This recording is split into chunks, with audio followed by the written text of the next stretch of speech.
Well, hello and good evening, everyone. Welcome to tonight's evening edition of The Goldie Show with your host, me, Goldie Ghamari, former politician, current geopolitical analyst, Mideast expert, and of course, terrorist Durka whisperer. And what did you guys think of the intro? Did you like my new intro? So I hope so. Let me tell you what I was kind of doing with my intro, because my show, the theme is all about geopolitics and terrorism in the Middle East, and sort of the Arab Muslim invasion, and how that's sort of um, you know morphed into what's happening today. Um, yeah, I was working on something, so I don't know. I hope you guys enjoyed that. So yeah, okay. I'm glad. I still have like a few things I need to work out on. Work on. But yeah, okay. I'm glad that you guys liked it. So if you want, I can play it again at some point. And then I can kind of what yeah, so it was Game of Thrones style. Okay, so Omida saying it was Game of Thrones style, you loved it. Okay. If you like, I can kind of, before we get into tonight's episode, I can kind of like walk you guys through it and kind of tell you sort of my concept and what I was sort of thinking with it. But I'll leave that up to you.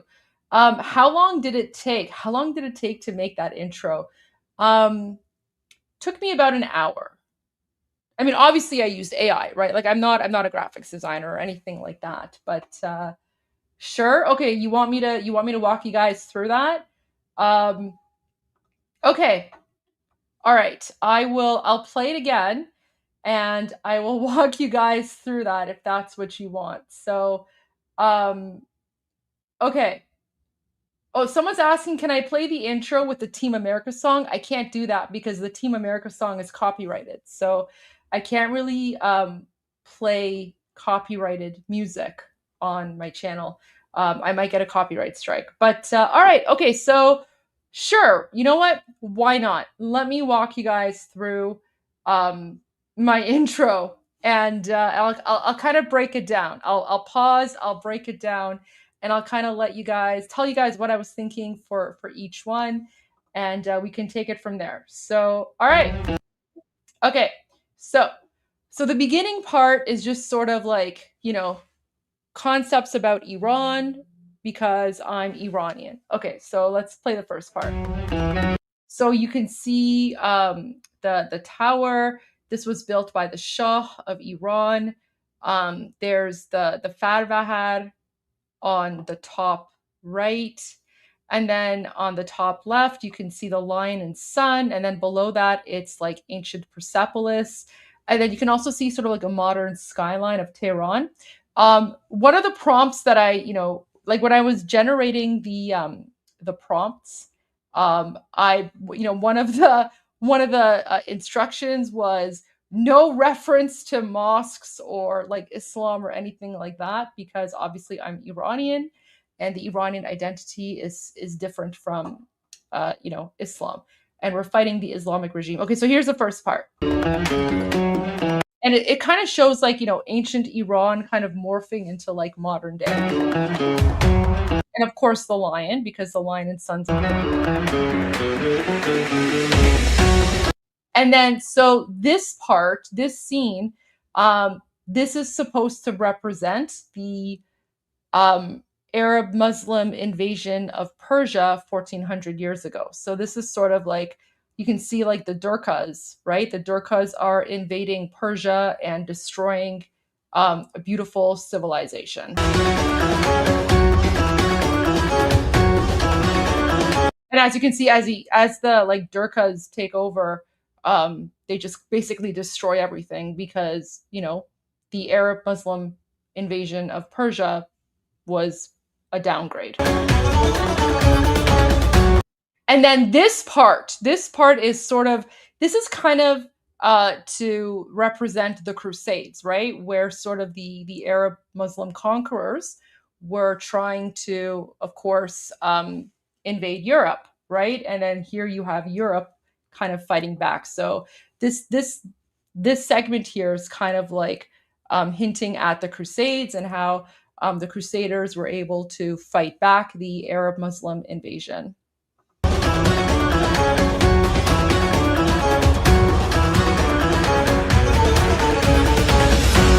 And then this is just like a beautiful the theme here, the concept is like a beautiful Persian city, or like a beautiful ancient city. It doesn't necessarily have to be Persian, because there were a lot of civilizations that were conquered by the Arab Muslim invaders back in the 650s. So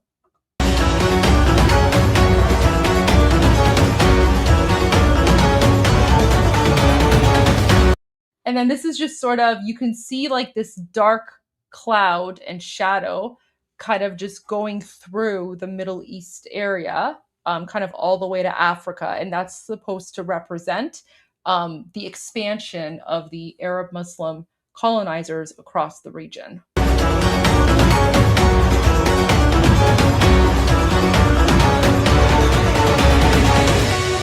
And then, so these books that are, these books and maps kind of flying into the air, this is supposed to represent the fact that when the Arab Muslim invaders conquered various cities, they burned all the libraries because they wanted to get rid of all of the pre-Islamic knowledge.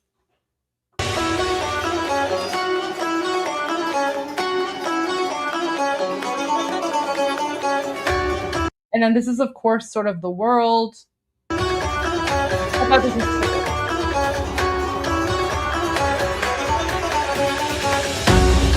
And then this is sort of just like a world map, and you see sort of like world map, and there's like wars and fighting and the Crusades, and you can also see the lion and sun in the background.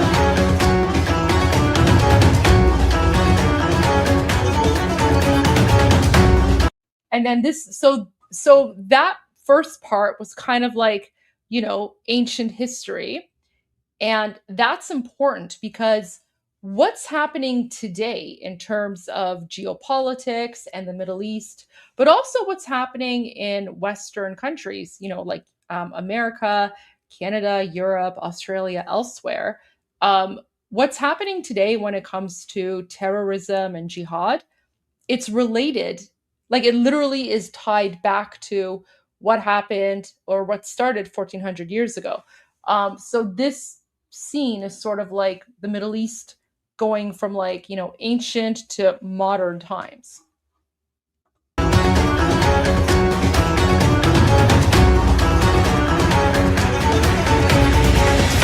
And then again, another kind of reference or homage to like ancient civilizations and how we've now come and progressed into um, modern society.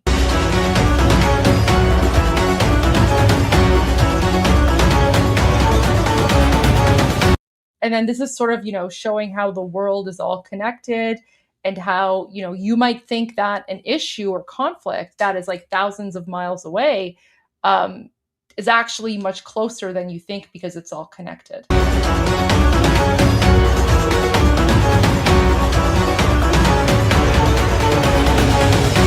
And then this is, supposed to represent, modern Western government figures who are, meeting in like a situation room to talk about like, jihad and terrorism and, potential war or conflict by Durkas. And I purposely kept the people, generic so that it's not, like referencing one particular person.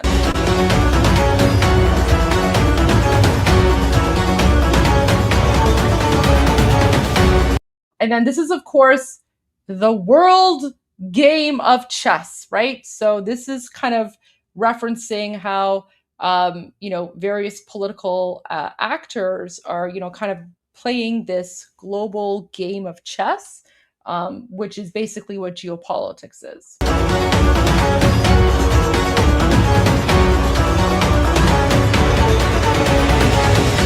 And then this is the Strait of Hormuz here. So we all know the reference to the Strait of Hormuz.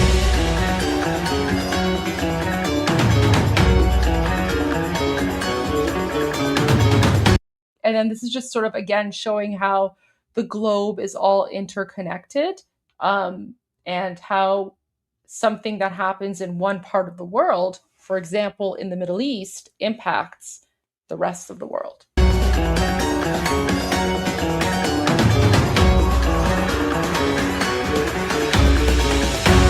And then again, just another reference to, because, now it's sort of like going into, it started in ancient times and then we get to modern times.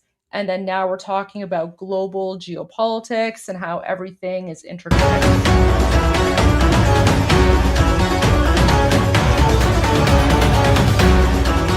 And then, of course, this part is, supposed to represent how there's currently, like, we're currently in a civilizational battle. Like, we're literally in an existential war against the Islamic regime and this evil ideology that has engulfed the globe and is trying to conquer the entire world through jihad.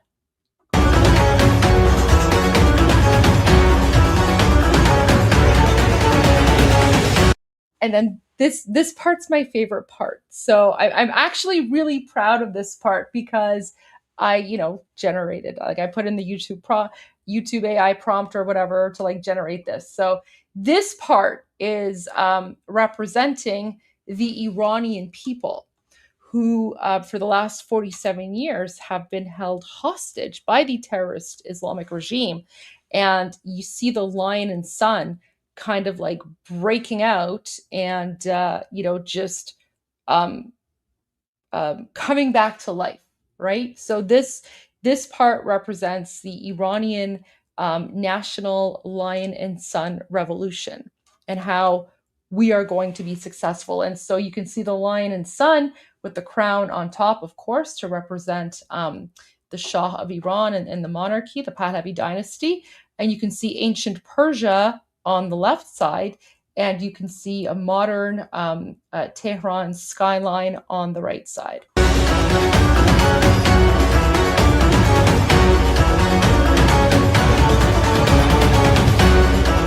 And then this is just sort of like the end scene, which is kind of like global geopolitics, and then kind of zooming in and focusing on Iran and the Middle East, and the fact that I'm, of course,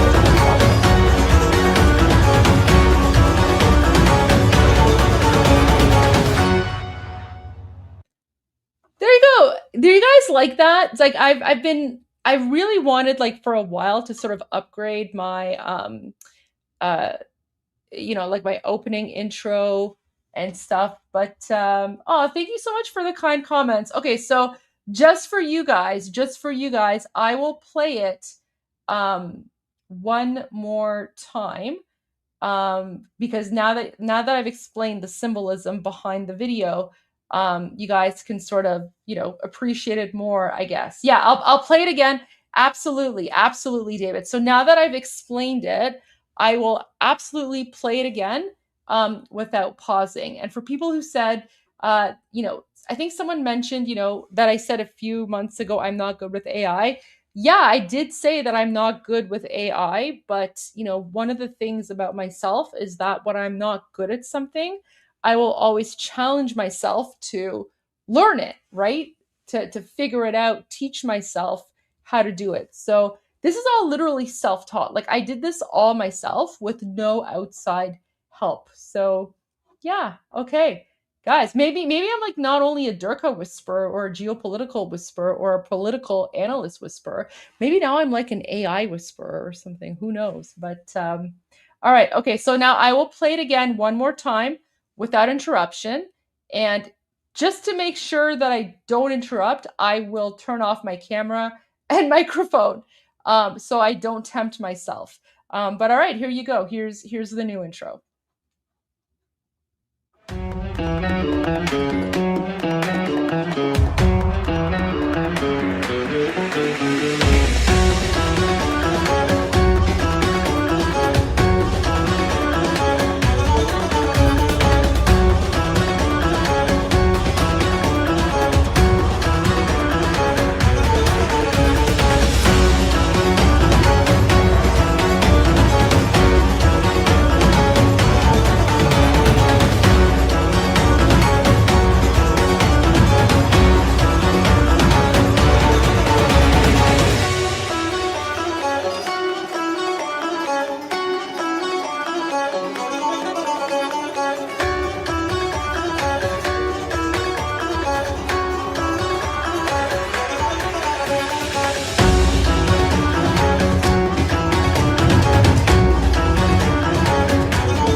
I was muted. I was muted.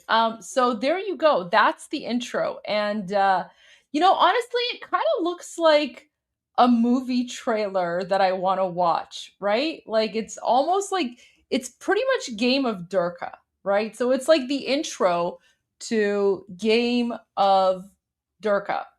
And but having said that, let's dive right in to the Game of Durka.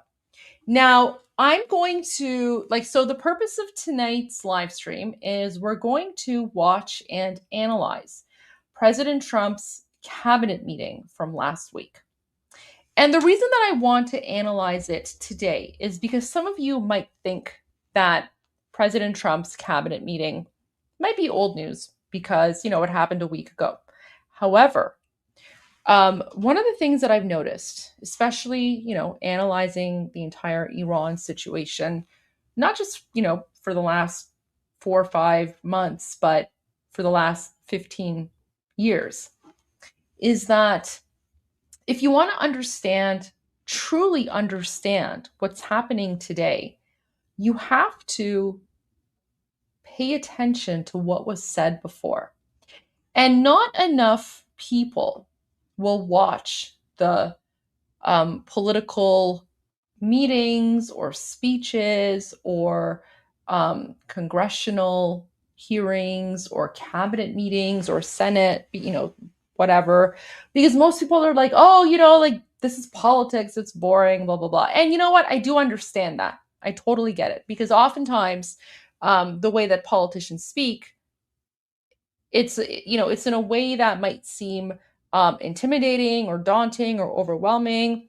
But the reason that we're going to be watching this together tonight is because as a former politician, I'm here to translate political speak into English.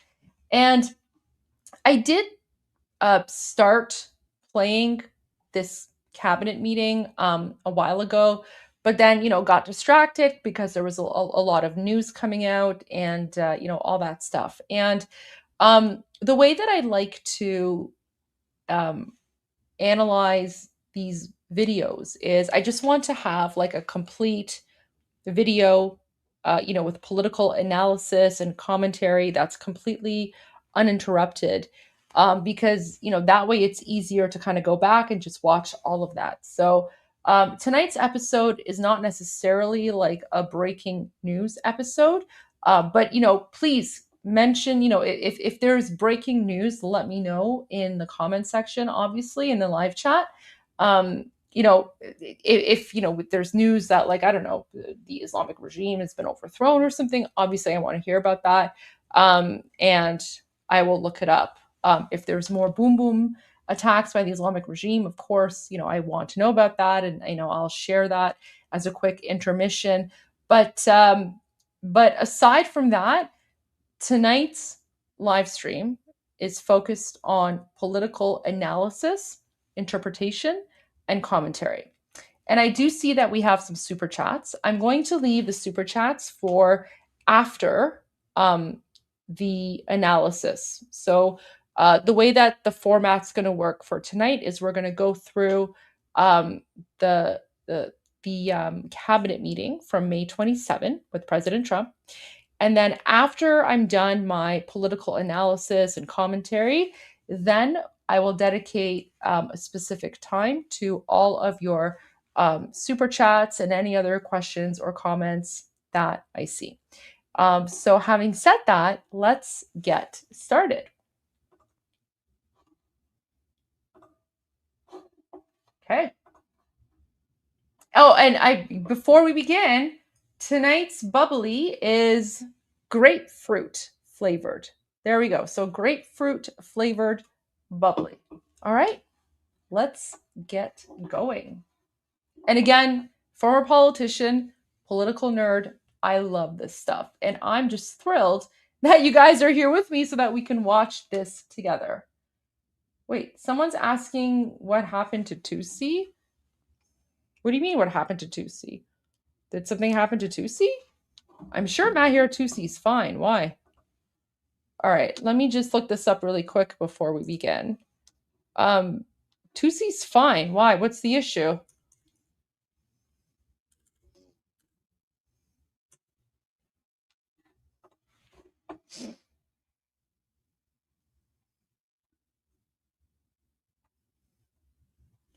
Maher Tusi's fine. He's been posting on X. He's good. Guys, he's probably just taking a few days. Oh, he wasn't on today. Oh, you know what? So, okay, so here's the thing. If anyone is ever worried about Tusi, just go and look at his X account, right?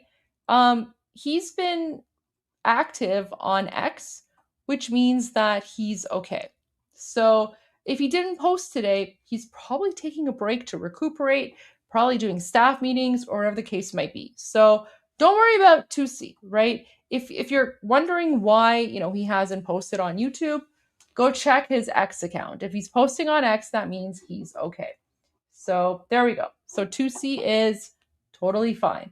And yeah, like I can't even message him right now. Like I could, but he's asleep because it's England time, right? All right, let's go back to the main program. All right, let's begin.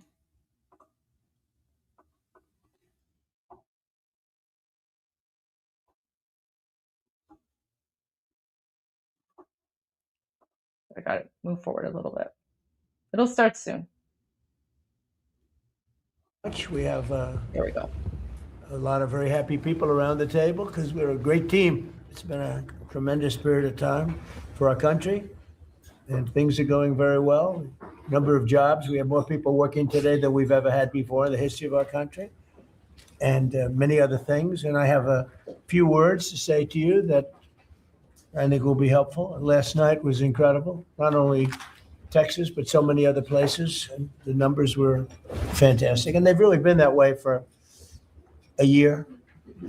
If you look, it's hundreds of people won, and almost nobody didn't win. So, but last night was very powerful. So I'm thrilled to welcome everyone to the 12th cabinet meeting of our administration, and we're doing something that no administration's ever done. We're always letting the press join us because we're very open and transparent. You like the word transparent, but we're more transparent than any administration in history. No, to the best of my knowledge, press has never been invited ever to a cabinet meeting for any reason at all. And it's an honor to have you. This team has achieved more than most other administrations achieve in 8 years. We took the most dangerous, unsafe, violent, and open border in the world. Anywhere in the world, there's no border like the border we had, and created the most secure border in the history of our country. We had no people, 12 months now, no people reported in the last 12 months came in illegally. Zero illegal aliens admitted to the United States in the last 12 months. And those charts are made by, you would say, politically unfriendly people. And the reason they don't come in is because nobody comes up, because they know that. I also want to point out, keep in mind who President Trump chooses to put beside him. And I think I mentioned this when I first started analyzing the video, and we never finished it. But there's something very interesting about this cabinet meeting. Usually in these sorts of meetings, the camera will frame the main person who's speaking, right? So usually you would assume that when President Trump is speaking, the camera would zoom in on him and frame only him so that you don't see who's around him. But I did like a quick, very, very brief sort of view of the entire video. And every single time the camera is focusing on President Trump, it's never zoomed in. Every single time the camera is focusing on President Trump, you always, always see Marco Rubio and Pete Hegseth in the frame. That is deliberate. That's a deliberate choice.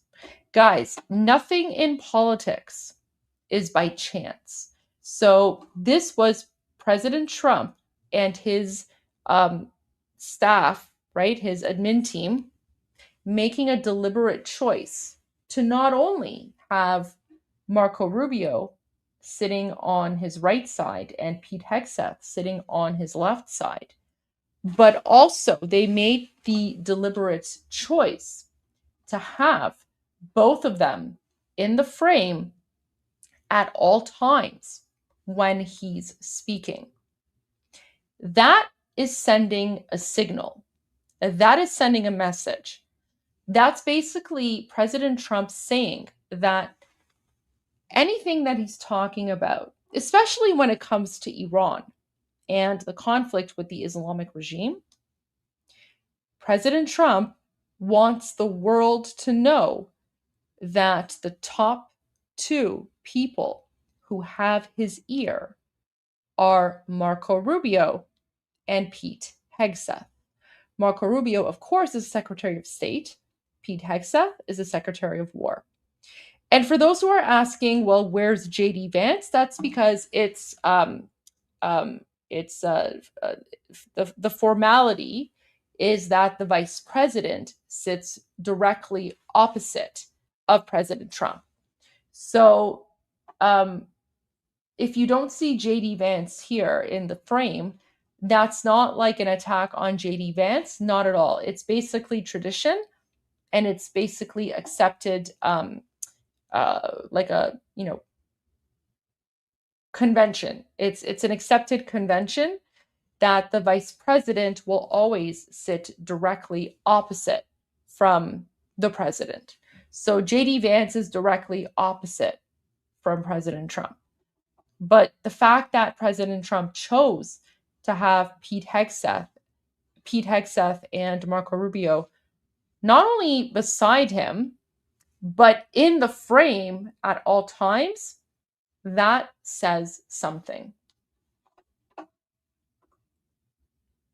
They're going to be turned away, and if they get in, they're going to be moved out right away. So it's been zero. You're the one that do the reports. I'm actually surprised by the number because I don't know how it can be zero, but they say it's zero for the last 12 months. In 2025, we achieved the largest drop in the murder rate ever recorded. So the murder rate was quite high, and we achieved the largest drop in the murder rate ever recorded to the lowest level in 125 years. That's the year 1900. And that's despite the fact that many people came in from prisons and from very rough countries and from mental institutions and from lots of other places, drug dealers and others. They came in illegally during the Biden administration. We've gotten many of them out, but we still have some that we're looking for, quite a few that we're still looking for, but we've gotten over 11,888 murderers were allowed into our country. We've gotten a lot of them out. We've gotten some, we put them in jail. We don't even trust the country to send them because they'll come back in maybe. We put them in jail. 11,888 murders, more than half of which have committed more than one murder. That's what they allowed in. They can never be forgotten for the horrible things they've done to this country. Fentanyl coming across our border is now down by 61%. 61%. And coming in by water, by sea, by ocean. Okay, so I actually do want to respond to this question, or this comment, because Mega Catherine is saying, no, you are incorrect. This is always the seating arrangement, always. No, it's not. So, Mega Catherine, I looked this up and I will share this with you, okay? And with everyone who is watching. So, I literally just did a search on X. What is a conventional seating arrangement for US cabinet meetings? So, US cabinet meetings conventionally follow a strict protocol where seating is determined by the historical date each department was established. The oldest departments sit closest to the president, while the newer departments sit further away. So, the president and vice president. The president sits at the center of the Oval Conference table on the east side of the room, facing the West Wing doors and Rose Garden. Their chair is slightly taller than all the others. The vice president sits directly opposite the president at the center of the west side of the table. So, up until that part, we're on the same page. But here's where I'm telling you that it's a little different. So, around the table by department age. The remaining cabinet members occupy brass-plated chairs around the cabinet room's table in the order of the following in the order of the remaining cabinet members occupy brass-plated chairs around the cabinet room's table in the following order of precedence. To the president's right, the Secretary of State. So, let's see. Who's to the right side of the president? Oh, yes, look, there's the Secretary of State, Marco Rubio. Okay, let's go back to the explanation. To the vice president's right, the Secretary of the Treasury. So I can't see that right now. Now, to the president's left, the Secretary of Defense. Okay, so if we go back here, so Pete Hegseth isn't the Secretary of Defense. He's a Secretary of War. There's a difference there. So the Department of War, it's true that it's taken over from the Department of Defense. However, according to the convention, you're supposed to have the oldest or the second oldest department on the left side of the president. And that technically would not be the Department of War. So there's an argument to be made there, right? There's an argument to be made because Pete Hegseth is not technically the Secretary of Defense. He's the Secretary of War. So I'm just pointing out that the Department of War is technically a new department because it was established after President Trump took office.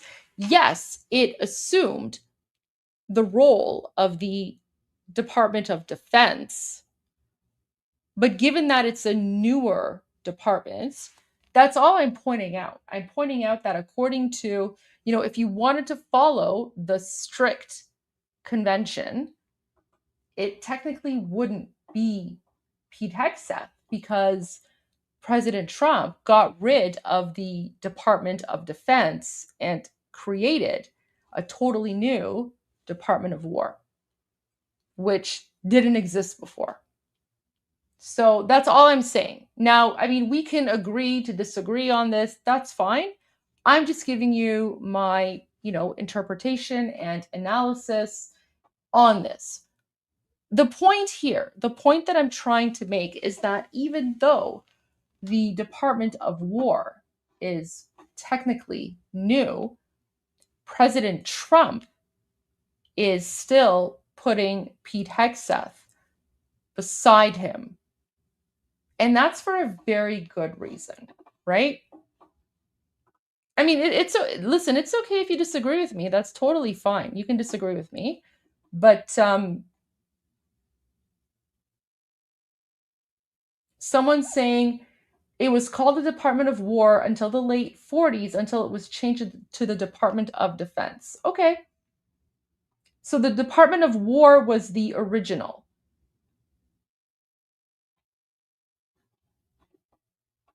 It's not new.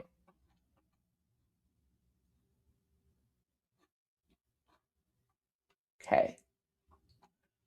Let me look here. All right. I'm looking at your comments. So it was originally the Department of War.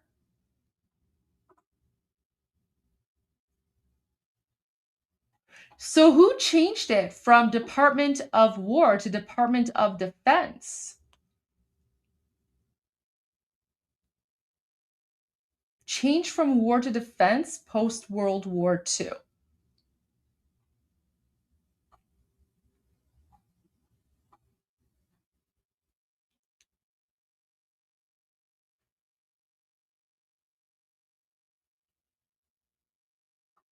Okay. Probably some leftist. Truman. Oh, it was Truman. Oh, you know what? Okay, wow.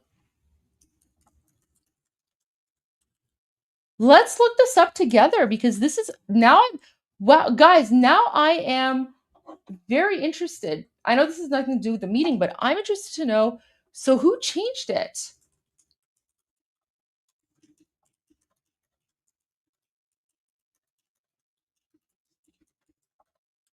All right, let's look this up together.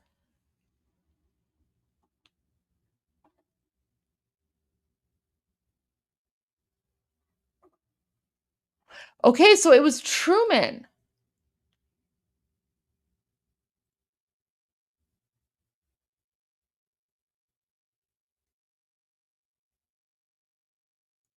Oh, wow, look at this. Okay.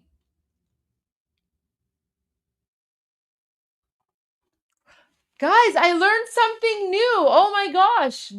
See, this is why I do this with you guys, because you guys always like teach me something new. Look at this. Okay, so apparently, so it was Truman. Look at this. Wait.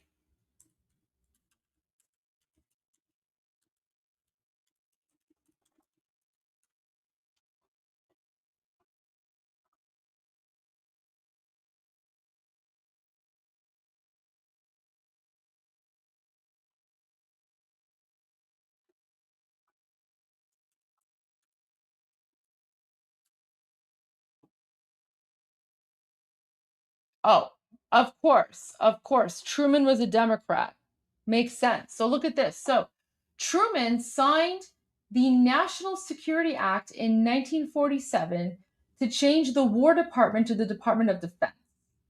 The change was made to centralize, unify, and improve the coordination of the U.S. armed forces following the lessons of World War II.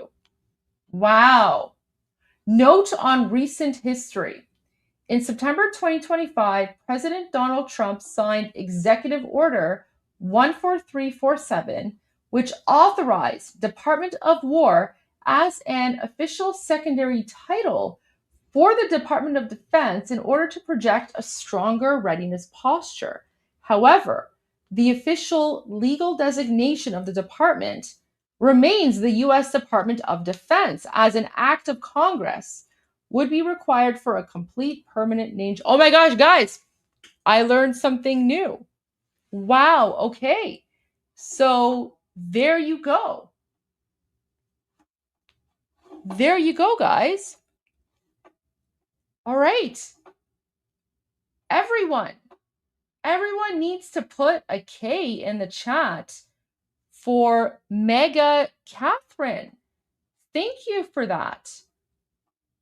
I had no idea that this was just like an official secondary title. And now I know. Wow. Thank you for that, Kay. Okay, thank you. There you go, guys. I learned something new. Okay. So, however, it still doesn't really change my analysis all that much. And the reason it doesn't change my analysis is because regardless of, the convention, the fact that President Trump has chosen Marco Rubio to be the Secretary of State and Pete Hegseth to be the Secretary of War, that is significant in and of itself. And going back to what I was explaining about President Trump and his team, always making sure that when President Trump is speaking, both Marco Rubio and Pete Hegseth are in the frame, that's a big deal. Because if you recall, Marco Rubio has taken a very strong stance against the Islamic regime, and Pete Hegseth, among other things, has that tattoo on his arm that says in Arabic, kafir, which means infidel, right? So the fact that President Trump has chosen someone as his Secretary of War or Secretary of Defense, who has kafir, which is basically the Islamic Arabic word for infidel, sitting next to him, right? These choices matter, and the framing matters very, very much. So, yeah, we're all proud kafirs here. Anyways, let's continue. But okay, good to know. You know what? I'm actually glad that President Trump changed the name of the Department of Defense back to the Department of War. In fact, fun fact, during the Shah's time, back in the 1970s, we also had a Ministry of War and a Minister of War. So very, very cool. Very, very cool. Over 11,888 murders were allowed into our country. We've gotten a lot of them out. We've gotten some, we put them in jail. We don't even trust. Oh, wait, someone's asking if Pete Hegseth has a kafir tattoo. Yeah, he does. Here, look. It's actually a really good one.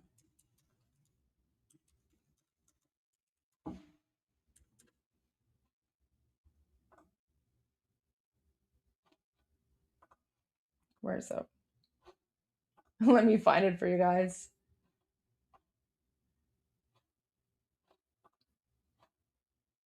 Let me find like a high quality photo of this.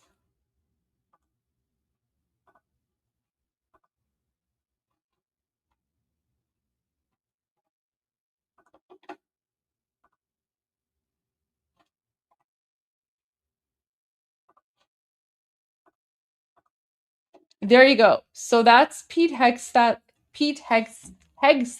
arm, and you can see it says kafir, which means infidel. So yeah, that's Pete Hegseth right there. And he's got the kafir tattoo. So this is the full image of him. So you can see, yeah, Pete Hegseth is literally the Durka killer, and he literally has kafir tattooed in Arabic on his arm. So this is the guy that is the United States Minister of War, and he's the person that President Trump has chosen to sit beside him. That means something. The country to send them because they'll come back in maybe. We put them in jail. 11,888 murders, more than half of which have committed more than one murder. That's what they allowed, and they can never be forgotten for the horrible things they've done to this country. Fentanyl coming across our border is now down by 61%. 61%.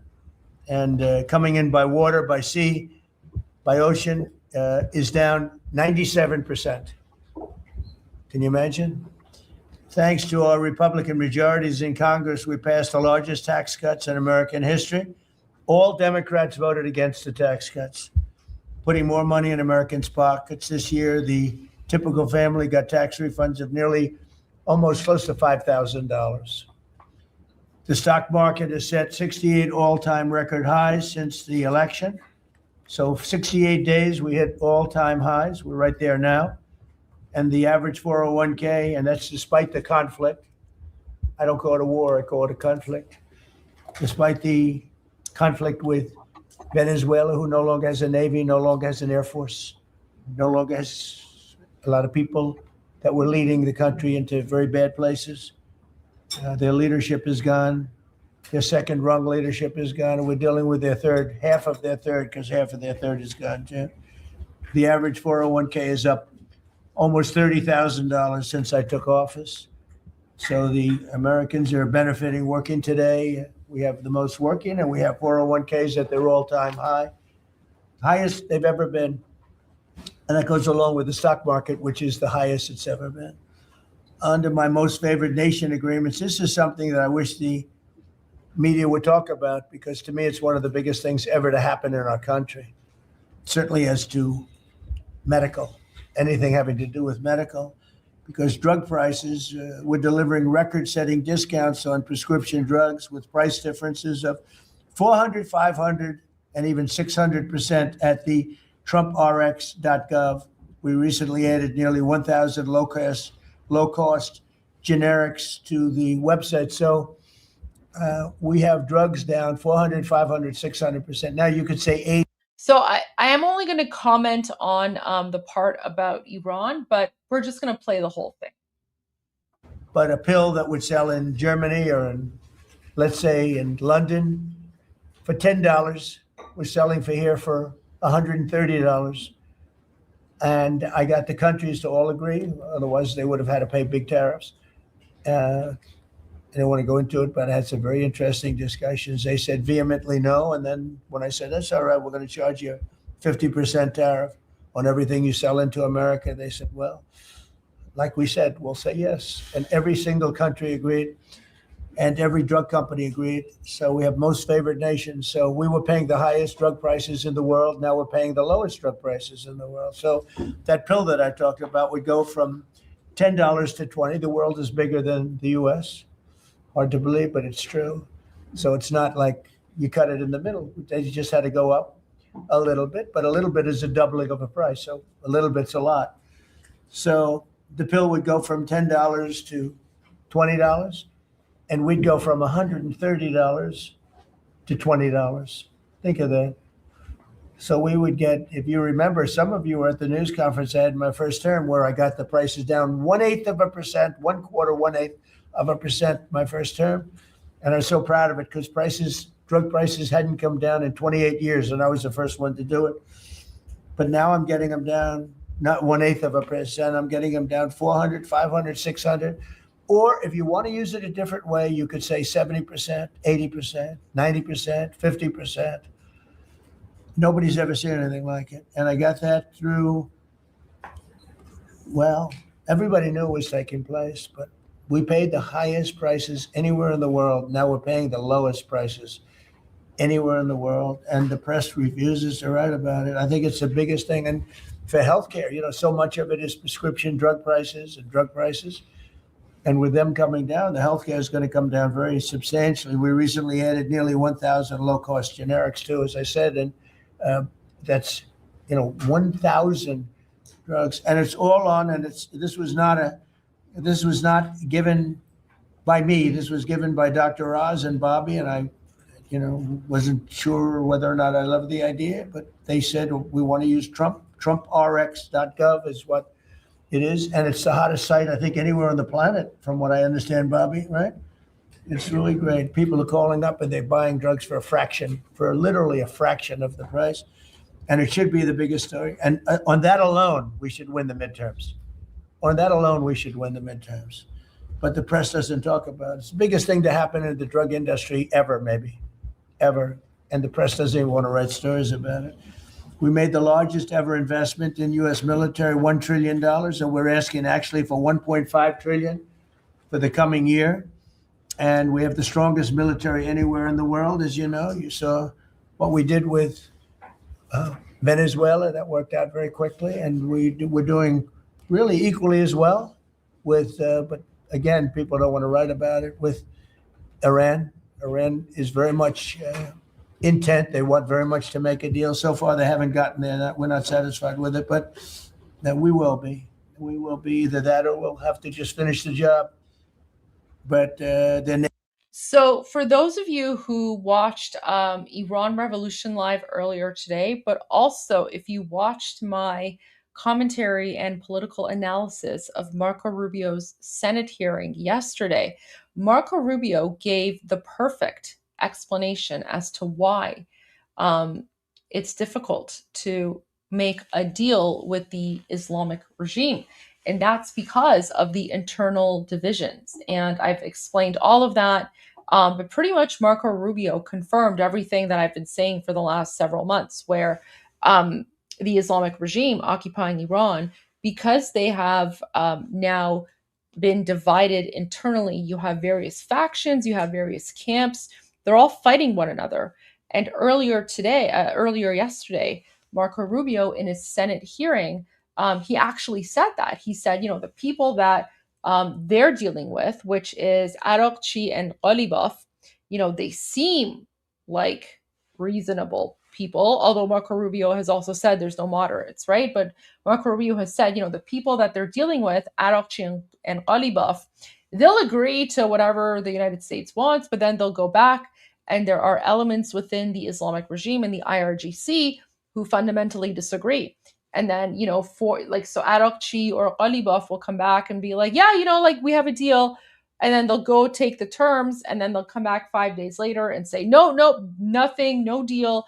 And then they also post like garbage jihadi Durka posts on their social media accounts on X and other places. And we will dive into that a bit more. But so when President Trump says they want to make a deal badly, he's 100% accurate. And that's because Marco Rubio is in charge of the Iran file. And so Marco Rubio knows exactly what's going on with the state of the negotiations. And he's called out the Islamic regime and confirmed the internal divisions and internal factions within the system. Navy is gone, as I've said 1,000 times. Their Navy is gone. Their Air Force is gone. Yep. Everything's gone, and they're negotiating on fumes. But we'll see what happens. Maybe we have to go back and finish it. Maybe we don't. Right now, I mean, you can speak to Steve Witkoff and Jarrett. They're doing a good job. But right now, I think it looks like they want to just make a deal. They want to. They have. I don't think they have a choice. They're just going back to the internet because they're getting clobbered. Their economy is in free fall. They have 250% inflation. Their money has no value. Their whole economic system is. Yeah. So, guys, keep in mind, this entire revolution began with the collapse of the rial, right? Let me pull up the video again from this would be December 28th. So let me see if I can find some videos for you from December 28th. So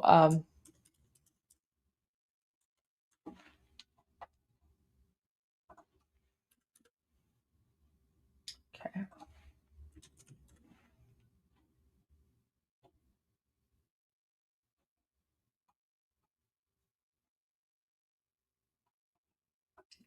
What is it?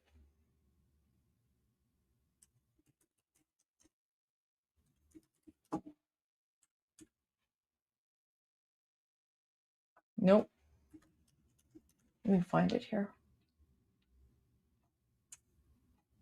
Where are the video? Where's the footage from December 28th? So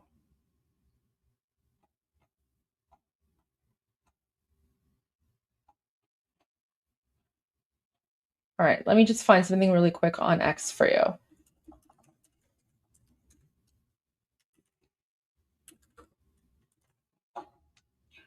Like everything that's happening right now is literally because of the collapse of the rial. Where is it?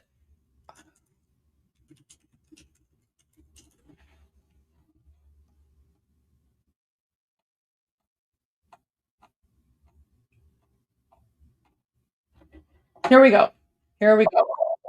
I found one video. Okay. So this is how it all began, guys. Okay. So on December 28th, the rial, which is the currency of Iran, dropped to a historic low of $1 is the equivalent of 1.4 million rials. Okay. And so Iranians just took to the streets. They began striking against the failed economic policies of the Islamic regime. This was back on December 28th. Within 24 hours, the protests went from nationwide strikes to nationwide calls to overthrow the Islamic regime.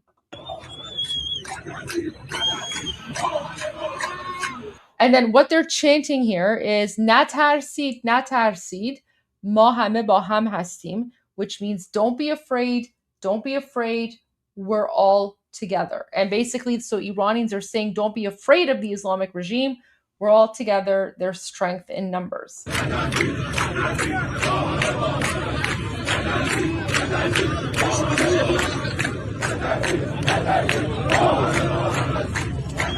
As you can see, everyone's underneath. And the reason they're saying, don't be afraid, we're all in this together, is because the shopkeepers who are striking are encouraging other shopkeepers to go on strike as well. And they're saying, don't be afraid, we're all in this together. And there's strength in numbers.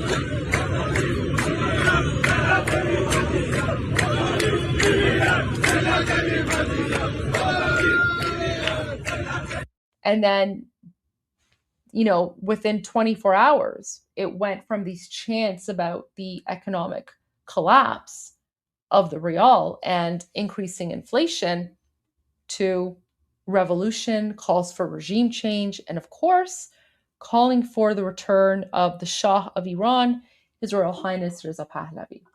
So going back to President Trump, when he is here speaking about the collapse of the economy and how inflation has gone through the roof, yep, that's what he's talking about. And in fact, inflation has become even worse, and the real is worth even less today. Yeah, I don't think they have a choice. They're just going back to the internet because they're getting clobbered. Their economy is in free fall. They have 250% inflation. Their money has no value. Their whole economic system is broken down. They thought they were going to outweight me. We'll outweight him. He's got the midterms. I don't care about the midterms. Look what happened last night. That was the prelude to the midterms. People understand it. They know that, very simple, Iran cannot have a nuclear weapon. I'm doing that for the world. I'm not doing it just for us.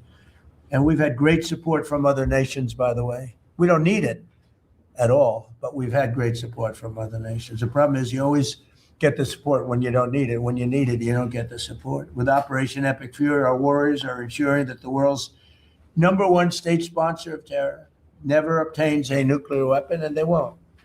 Under the leadership of Vice President J.D. Vance, very proud of this, the White House Task Force to eliminate fraud is waging war on waste, fraud, theft, and abuse like nobody's ever seen before. He looks like Elliot Ness. Do you ever see Elliot Ness? I'm telling you, the guys that are up there, Royal Central Casting, they're standing behind. What a group of people. No, it looks like a movie. I'm going to make a movie out of it, I think. And they're finding billions and billions and billions of dollars. And I just said, that's good. He said, you haven't seen anything yet. Just said that.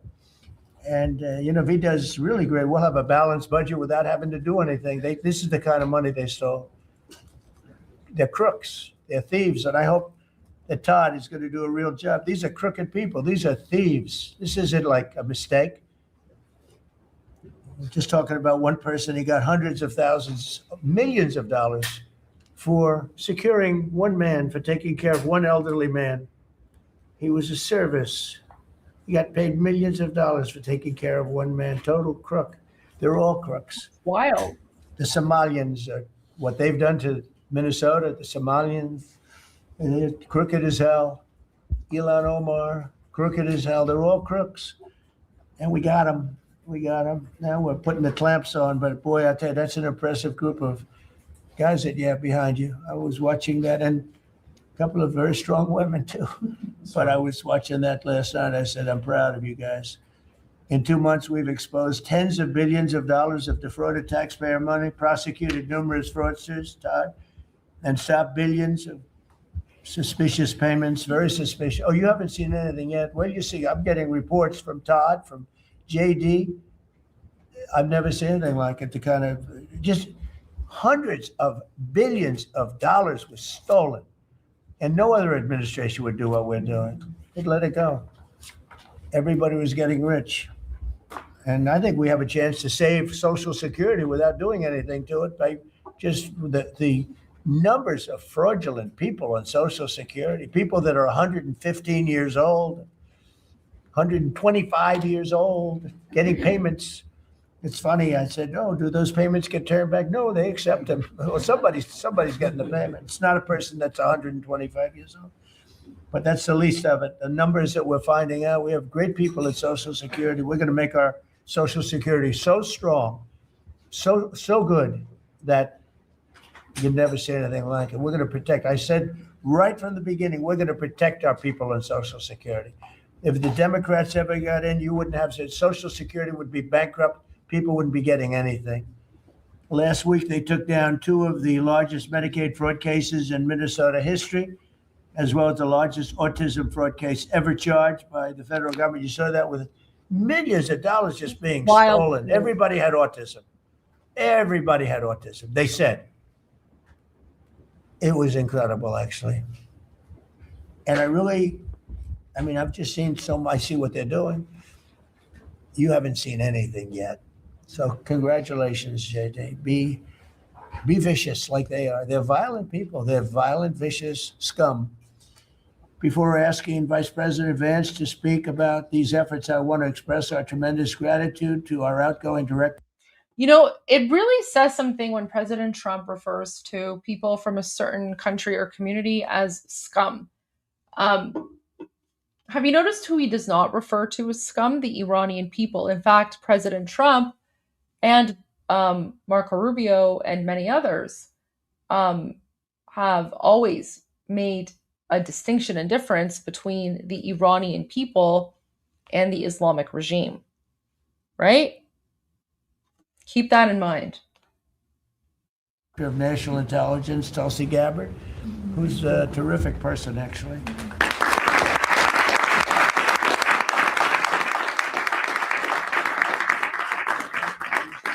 She's come up with some findings that were pretty good. And Tulsi's worked tirelessly to restore trust and focus on the intelligence and with the intelligence community. They all respected her.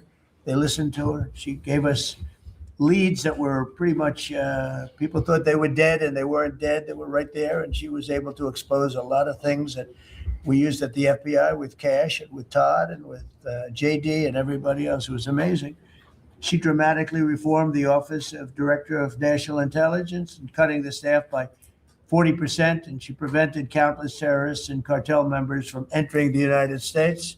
She exposed mountains of evidence related to the Russia hoax, probably the greatest hoax in the history of our country. Although when you look at the fraud coming out, there's a lot of them. I mean, honestly, there's a lot of them. But the Russia hoax, a great hoax, a very dangerous hoax too, and revoked security clearances of officials involved. And she declassified numerous historic documents of special public interest, including related to the JFK and RFK assassinations, which everybody wanted to see. And we're now releasing a lot of things having to do with space. It's people are very interested in that. Yeah, if anyone wants to know more about what President Trump is, releasing and the US is releasing about space, that's not something that I can comment on, but I know that my sister Rose, she is working on some future videos to explain all of the space stuff. So if you're interested in learning more about that, you want to follow her YouTube channel, the Ghamari Report. So I'll put the link in the comments.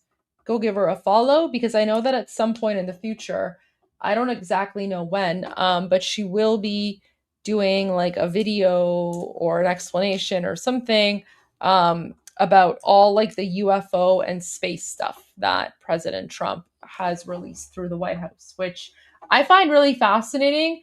It's just not something that I can comment on because I'm not like a space person, although I think it's really cool.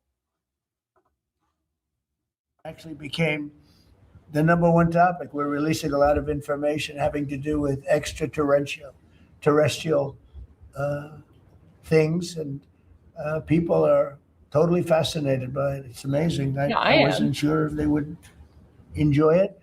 It's literally trending number one. Can you believe it? Mm-hmm. So a lot of people out there are like it, but we're releasing all of that information. And Tulsi, we're praying for you and for your husband. Her husband's not feeling great, but he's going to feel great soon. You're going to get him better. and he's a wonderful guy. So just say hello and thank you for the great work you've done. We appreciate it. Thank you very much. And now I'd like to ask JD to say a few words about the war on fraud, followed by Acting Attorney General Todd Blanche, who's doing fantastically, and Secretary of State Marco Rubio, another one. I mean, we have great people. And the Secretary of War Pete Hegseth, Central Casting. He loves war. I don't know. He's a good man, that one. And Scott Bessent, you talk about a guy doing a job. Been fantastic. Thank you, Scott. Really fantastic. And a lot of the success that we're having with other countries is what you've been able to do and find. And SBA Administrator Kelly Loeffler and all of the people here have been great. We're going to just do those few, and maybe if you have some questions, we'll go to others. But everybody around here has got a lot to say. But we did that once, and it lasted for like 4 or 5 hours. It was a little much. We want to be open. So now, if I do it this way, they'll say he didn't let anybody talk.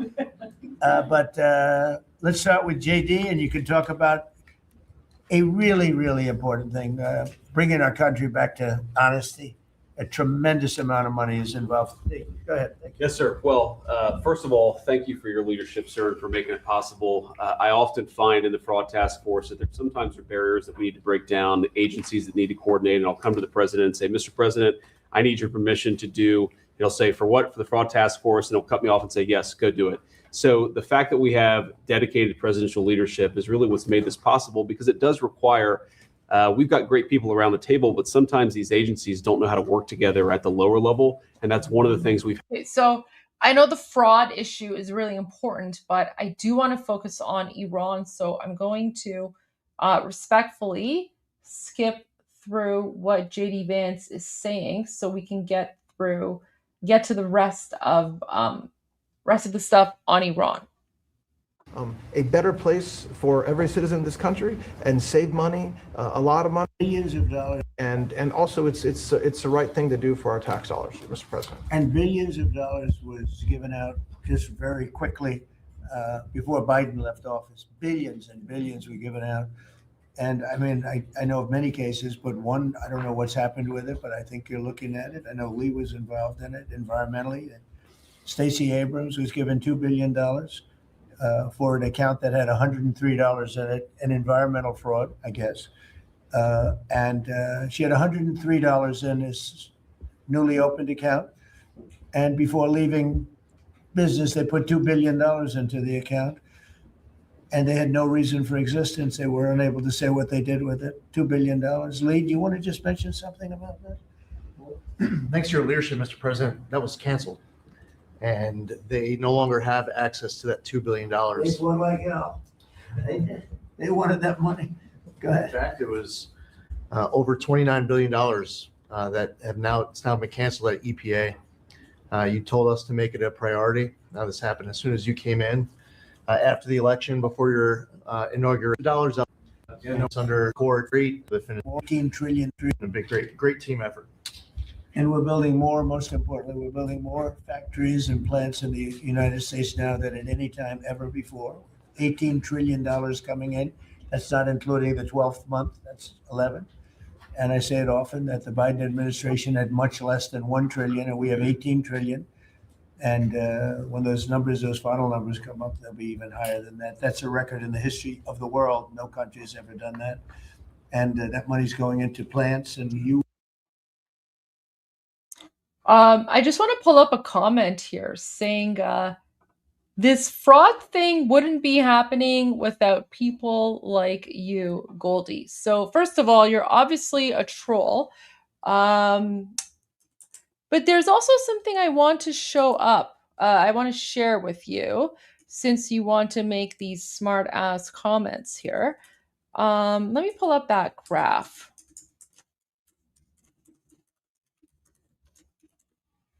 Let me just find the graph and I'm going to pull it up here because this will, shut you up for good. So, there's this like viral graph that, is going around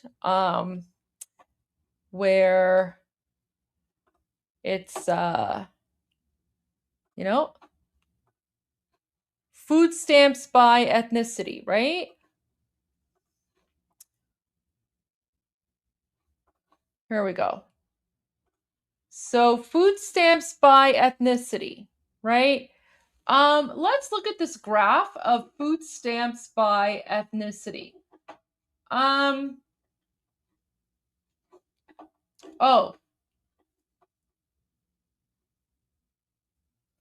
Oh, I see. I see. Okay. So, all right. Well, that's fine. That's okay. If it's a miscommunication, then that's totally cool. But this is actually a good opportunity to bring this up anyway. Well, guys, that's why I don't attack, I don't block. We're here to have a debate. But this is a good opportunity to speak about this actually because I know that a lot of people have been sharing this chart of, food stamps by ethnicity, percentage of US households receiving SNAP benefits. The number one is Afghan, 45.6%. Somali is 42.4%. Then you have, Iraqi, Dominican, Caribbean, Native, which, that's totally fine because it's, Americans. And then you have all these other ethnicities as well. Guess which ethnicity do you not see on the graph? So just this one here. Which ethnicity is not on this graph?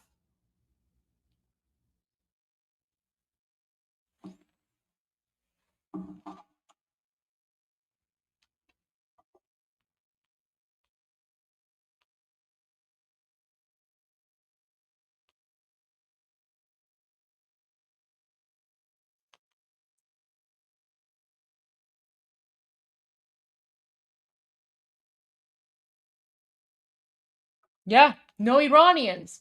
There you go. That's because the Iranian people, right? Wherever we immigrate to, we literally improve the society. Literally any single country that we immigrate to, we actually improve the country because we contribute to society. So that's why you don't see Iranian on the graph here. So just keep in mind, like, and, this is literally just like, you know, data. So there you go. No Iranians on the graph. So I would say that any society that has Iranians in there is a very lucky society because we're one of the hardworking demographics out there. And the vast, the reason that the vast majority of us have left occupied Iran is because we're literally escaping the Durka jihadi Muslims and we're escaping to regular, normal countries because we just want to live regular, normal lives and we integrate and assimilate very, very well because the values that we as Iranians have are pretty much the exact same values as those of modern Western secular democracies. Because a lot of the values that currently exist in Western societies, for example, the concept of equality between men and women, these values existed in the Persian Empire 2,500 years ago. And it was only when the Arab Muslim conquerors came in 650 AD that they took these values away from us and, imposed their Sharia law, which we all know how that went. But yeah.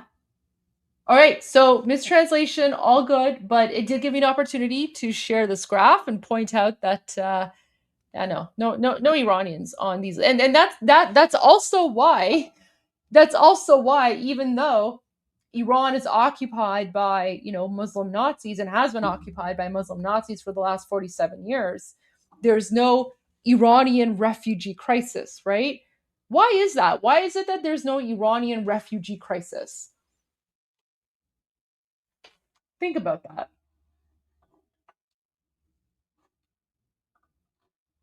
who are giving them very fast approvals, thorough and environmentally correct, but fast approvals. And you're doing a fantastic job. Thank you very much. Another man doing a fantastic job, I think we all agree, is Marco. You're all over the place, right? I watched you last night in 3 different locations. So tell us about Iran. Well, first of all, the bottom line is Iran's never going to have a nuclear weapon. And if recent events have done anything, is just remind us once again that they are the world's leading sponsor of terrorism. And they can never have a nuclear weapon. Now, the president's preference, Mr. President, your preference is told us repeatedly, is always to negotiate these things and to figure out if you can have agreements. Diplomacy is always the first option. And we continue to work on that through your envoys, Mr. Woodcoff and Kushner and others, the vice president, who've been very involved. And if there's an agreement to be made, we want that to be made. I think there's been some progress and some interest, and we'll see over the next few hours and days whether progress could be made. I just want to remind everybody, Mr. President, you know this well, you have other options available to you if that doesn't work. But the bottom line is that we prefer the negotiated diplomatic route, and we're going to give it every chance to succeed. I know you're giving it every chance to succeed, Mr. President. But here's the bottom line, because I keep getting asked, what is this all about? It's very simple. Iran and these people in charge of Iran can never have a nuclear weapon, and they will never have a nuclear weapon, and they most certainly will not have one as long as you're president of the United States. On that point, it's very clear. Just 2 quick things I want to touch upon. One, you touched upon the border and security. Part of securing our border is dealing with the people that are in this country unlawfully, many of whom do not want to go back to the country that they originally came from for a variety of reasons. Either we can't send them there or some judge ties us up. And one of the key things we have achieved is now 20 countries have signed third country national agreements, meaning these are safe countries where individuals who refuse to go back to their country of origin can be sent to that country instead. We've gotten 20 countries now around the world who have signed agreements that allow us to deport people to those places. What often happens when you go to the person who's here unlawfully and say, we're going to send you to this third country, is all of a sudden they decide they'd rather go back to their home country instead. So it gives the ability to enforce all laws, and we work very closely with the Department of Homeland Security on that front. Something else that I know is concerning people, because it's on the news, is Ebola. Our number one obligation, we're involved in foreign policy, but even our foreign policy, the number one priority of our foreign policy is to protect the American people. We cannot and will not allow any cases of Ebola to enter the United States. And so the State Department and other agencies represented here, the Centers for Disease Control, HHS, others are working very, very hard to contain this crisis to the countries where it's currently located, particularly the Democratic Republic of the Congo. And so we've surged assistance to make sure that is being contained there. And obviously, multiple agencies involved here are also very involved in tracking people, just to make sure that nobody comes into this country that has Ebola and creates a problem for us.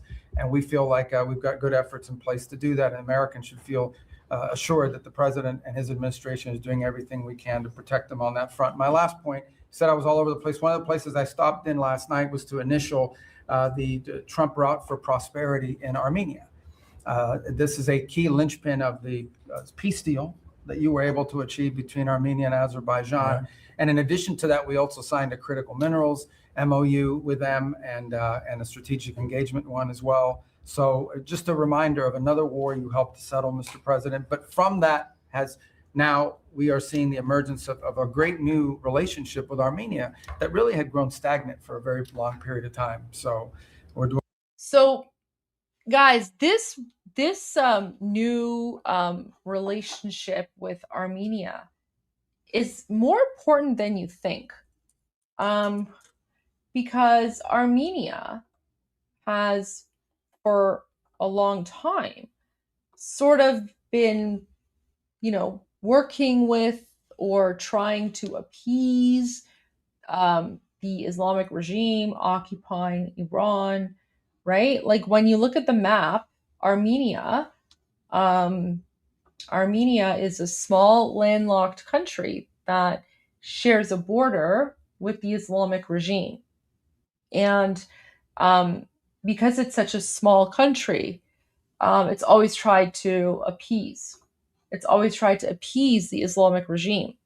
So the fact that Marco Rubio went to Armenia, and then, of course, they're talking about Armenia and Azerbaijan. That is, in and of itself, sending another message to the Islamic regime occupying Iran. I have a feeling that part of the conversations also included, what to expect when the Islamic regime is overthrown. Because we are in the midst of seeing some fundamental and very, very consequential changes in the Middle East. So that's why Marco Rubio went to Armenia. Okay. It's not just about what they're saying openly in public. It's also about the conversations they're having behind the scenes. And again, Armenia, small landlocked country, borders Iran. And traditionally, Armenia, because Armenia's, and no offense to Armenians, right? Like, I'm not saying this to offend anyone, but it's when you're analyzing sort of geopolitics, Armenia is not really a big player on the global scale. Armenia is just, basically trying to just, be on friendly terms with everyone, because it's not exactly like a global powerhouse or anything. So I have a feeling that Marco Rubio going to Armenia was also basically kind of like to give them peace of mind that, when there's this fundamental shift in power structure within occupied Iran, like, Armenia is going to be okay. Why? Because Turkey might actually try to take advantage of any sort of instability or chaos happening in occupied Iran to use that opportunity to go after Armenia. And Marco Rubio is pretty much telling Armenia that's not going to happen. And so that's why right now, Marco Rubio is in the cabinet meeting talking about this renewed relationship with Armenia and, this strength, right? This powerful bond and, this strength in relationship that Armenia and the United States have. Because normally you wouldn't really, like, Armenia is not a big player on the international geopolitical scale. However, in this case, Armenia does play an important role. And Marco Rubio going to Armenia, that is sending a signal not just to the Islamic regime occupying Iran, it's also sending a signal to Turkey that Armenia is here to stay, and you're not going to be able to go after Armenia and use sort of the chaos to go after Armenians in Armenia, right? Like, we don't want another Armenian genocide, essentially. So I just wanted to point that out as well.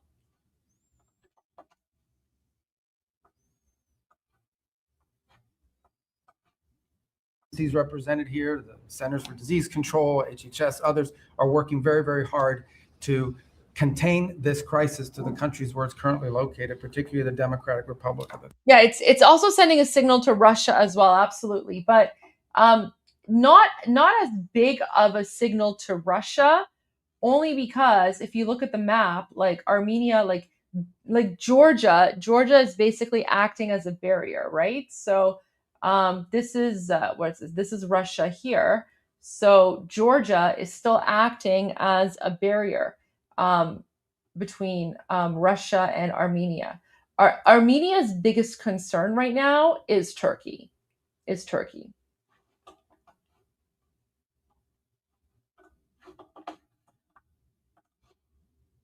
Congo. And so we've surged assistance to make sure that is being contained there. And obviously, multiple agencies involved here are also very involved in tracking people, just to make sure that nobody comes into this country that has Ebola and creates a problem for us. And we feel like we've got good efforts in place to do that. And Americans should feel assured that the president and his administration is doing everything we can to protect them on that front. My last point, you said I was all over the place. One of the places I stopped in last night was to initial the Trump route for prosperity in Armenia. This is a key linchpin of the peace deal that you were able to achieve between Armenia and Azerbaijan. And in addition to that, we also signed a critical minerals MOU with them and a strategic engagement one as well. So just a reminder of another war you helped to settle, Mr. President. But from that now we are seeing the emergence of a great new relationship with Armenia that really had grown stagnant for a very long period of time. So we're doing well on that front as well. Thank you. Yeah, so the critical minerals aspect is important as well, because keep in mind, the new wealth moving forward isn't necessarily going to be oil and natural gas. It's going to be critical minerals, because those critical minerals is what technology companies need when they're developing new technology. It's those critical minerals. And Armenia, just like northern Iran, has a lot of untapped critical minerals. And so for occupied Iran, the area around Lake Urmia, there's a lot of untapped critical minerals here. So that kind of falls in the same sort of geographic region. So there's Urmia and then Armenia, right? So the critical minerals are pretty much in this area, and it's all untapped at this point. And could I just ask you, Cuba and Venezuela, what's going on there? Well, interesting. On Venezuela, that process continues, that three-phase process, of obviously stabilization, recovery, and transition. I would just say, just since January 3rd of this year, okay, and I think this number's right, and Chris or Doug can correct me on this, but I think over 10 million barrels of Venezuelan oil have been delivered to the United States since the 3rd of January. That industry is being professionalized for the first time ever. It's going to the benefit of the Venezuelan people. They are selling oil in the market at market rates. The money's going to an account in the United States, controlled and monitored by Treasury, audited by KPMG. And it's for the first time ever, the money's not being stolen. It's going to the benefit of the Venezuelan people. Cuba's in a lot of trouble because, unfortunately for them, it's run by a bunch of incompetent communists. And being communist is bad. Being an incompetent communist is like the worst. And but the country's been taken over by this company called Gaesa that basically controls 70% of the economy. None of the money in that company goes to help the Cuban people, none of it. So we'll be talking to them. We'll be working on it. We want something good for the Cuban people. And guys, that's the exact same scenario happening in occupied Iran, right? So the Islamic regime, whatever money that they have been making for the last 47 years, none of it has been going to the Iranian people. It's been going to the Islamic regime to fund and fuel their terrorism in the Middle East and around the world. And hopefully there'll be a good outcome there for them. There needs to be. It's 90 miles from our shores. And having a failed state 90 miles from our shores is a threat to the national security of the United States. So we're producing right now more oil by double than Russia and Saudi Arabia combined. There's never been anything like that. We don't need oil. We don't need the Straits. We don't need anything. But we have more oil now being produced by 2 times than Russia and Saudi Arabia combined. A great stat. You want to say something about that? Well, I would, President Trump, under your leadership, we've opened up lease sales on public land. This is land that was put away for the benefit and the use of the American people, like the Strategic Petroleum Reserve in Alaska. The Biden administration had illegally stopped holding lease sales during their administration. President Trump famously said, drill, baby, drill, but before you can drill, you've got to open public lands. Between the lease sales that have happened in the Permian, in the Bakken, and on the North Slope, just since January of this year, it's over $4 billion of revenues come into the Treasury. That's 13 times more than the Biden administration brought in on lease sales. All right, so we're going to fast forward to the next part about Iran. And it goes to local school districts. It's one of the, I would say in terms of reserves, as among the top in the country. Nobody thinks of that with California. Everything was just closed down, really violently closed down. And we're opening up some of it, and we're being met with actually great spirit because they're paying so much for gasoline that they don't have to be doing that. And they have a very incompetent group of leaders, like grossly incompetent, So I think that's going to be something. On a slightly smaller subject, while Doug was speaking, Department of Interior, he and his people have done a fantastic job on DC. DC is looking beautiful. The fountains are almost all open. We had 28 of them. And we have one in particular, a very long lake, we call it, a reflecting lake between the Lincoln Monument. Nobody's ever seen anything like dollars trying to get it to work, and they failed. And we'll be spending, you'll give me a number, we cleaned major truck, very wanted to see the pond. Is disgusting. It's the outer ring looks pretty bad too, where you walk $200, $300, $400 million, and it will never work. We're going to spend like $10 million, maybe $12 million. Sure, the American people and the world are Here we go. that they will never. Here we go. Have a problem with Secret Services. They immediately closed it. It was closed for many months and nobody did anything. It was closed. It's basically been closed. But go back to 1922. It was always sort of, people think of it as beautiful, but it was always a mess. It's going to be unbelievable. It will be unbelievable. It's actually exciting. I want to ride over there today if I can. You know, I always have a problem with Secret Services and in love with my walking along, checking the sidewalk, the new sidewalk, to see whether or not they pointed it correctly. But they do. We have great contractors doing the job, but we'll spend a very tiny amount of money, and it'll be better than it ever was when it was built in 1922. It's very exciting, actually. To me, I love construction. It's very exciting. And we do many things. We did 28 or 29 fountains. I made a contribution to redoing Lafayette Park. That's the entrance to the White House, and it was an embarrassment. The floors were broken. They had bricks. Some of the bricks were missing. You know where they're missing? They took them out to throw at people. We're going with them. It's going to be a world-class park. It'll be open pretty soon. They're doing a lot of work over there. That was a contribution that I made with some other people. And it's going to be really beautiful. That was really the front door to the White House, but you couldn't even use it. It was so terrible. People would come to the White House, and it was so terrible. So with that, I'm going to ask Pete to talk about some of our great success, Yes, sir. including Venezuela. You know, so just randomly, before like there was, you know, the big gate or fence like around the White House, this would have been like the late 80s, maybe. I think I was like 3 or 4, maybe. We visited, like my parents visited Washington, D.C.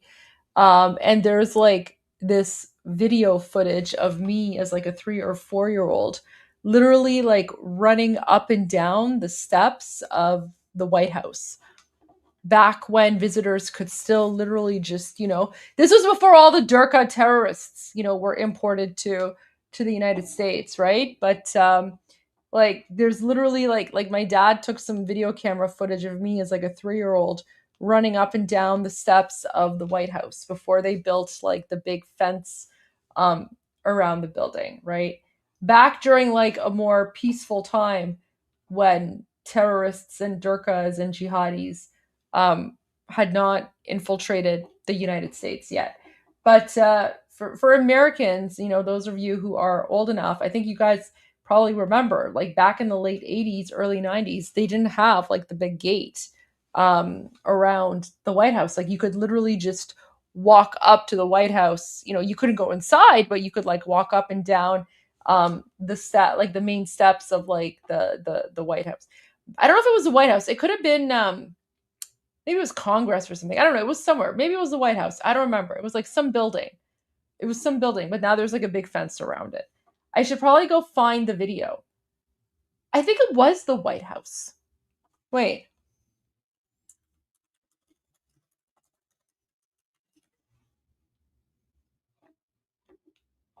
Yeah, I think it was like the steps of the White House. I don't know. Oh, it was probably the Capitol building. Maybe it was the Capitol building. I don't know. You know what? I will find the footage. I'm going to find the footage. And when I do, I'll do like a special episode of that. Was it the Capitol building? It could have been the Capitol building. I don't remember now. I have to go and look at the. Yeah, it might have been. It might have been the Capitol building. I don't know. I just remember there were steps and I was like 3-year-old and I was like running up and down the steps or something. I'll see if I can find the video. I just remember it was like somewhere that you can't be anywhere now. But anyways, now let's go to Pete Hegseth. Well, that you might talk. Absolutely, sir. I think Right. Actually, so door to the White House, but you couldn't even use it. It was so terrible. People would come to the White House, and it was so terrible. So with that, I'm going to ask Pete to talk a little about some of our great success, yes, sir. including Venezuela. You might talk. Absolutely, sir. I think actually your efforts on the reflecting pool are actually a great segue. If you look at Washington and Lincoln, these are two men that faced monumental tasks and stood up in historic fashion and delivered for the American people. And when you step back and look at 47 years of what Iran waged war against us and our people, there's only one man over the course of both presidency who has stood up. So this is important. What Pete Hegseth is saying about the 47 years, that's because the Islamic regime started this conflict, started this war 47 years ago when they occupied Iran and also took Americans hostage for 444 days, right? So the 47 years, right? And this is where it gets frustrating because you have the Democrats and you have mainstream media and you have the Durkas who are claiming that President Trump started an illegal war because they refuse to acknowledge history. The reality is that President Trump didn't start an illegal war. First of all, I don't even know what an illegal war means. Like, that doesn't mean anything. But President Trump didn't start anything. President Trump is finishing what the Islamic regime, with the help of Jimmy Carter and the Democrats, started 47 years ago in 1979. Tasks and stood up in historic fashion and delivered for the American people. And when you step back and look at 47 years of what Iran waged war against us and our people, there's only one man over the course of both presidency who has stood up and said they will never get a nuclear weapon, as Marco said. So whether it was Qasem Soleimani, whether it was scrapping the Obama deal that was going to give them a weapon, whether it was the 12-day war or Operation Midnight Hammer, you created the conditions to ensure the American people and the world are safeguarded from this generational threat. And so when you authorized Operation Epic Fury, just like you talked about with the reflecting pool, we didn't do the same old thing the way we'd done it in the past after Iraq and Afghanistan, the way we waged wars. Instead, you said, we're going to do this smart.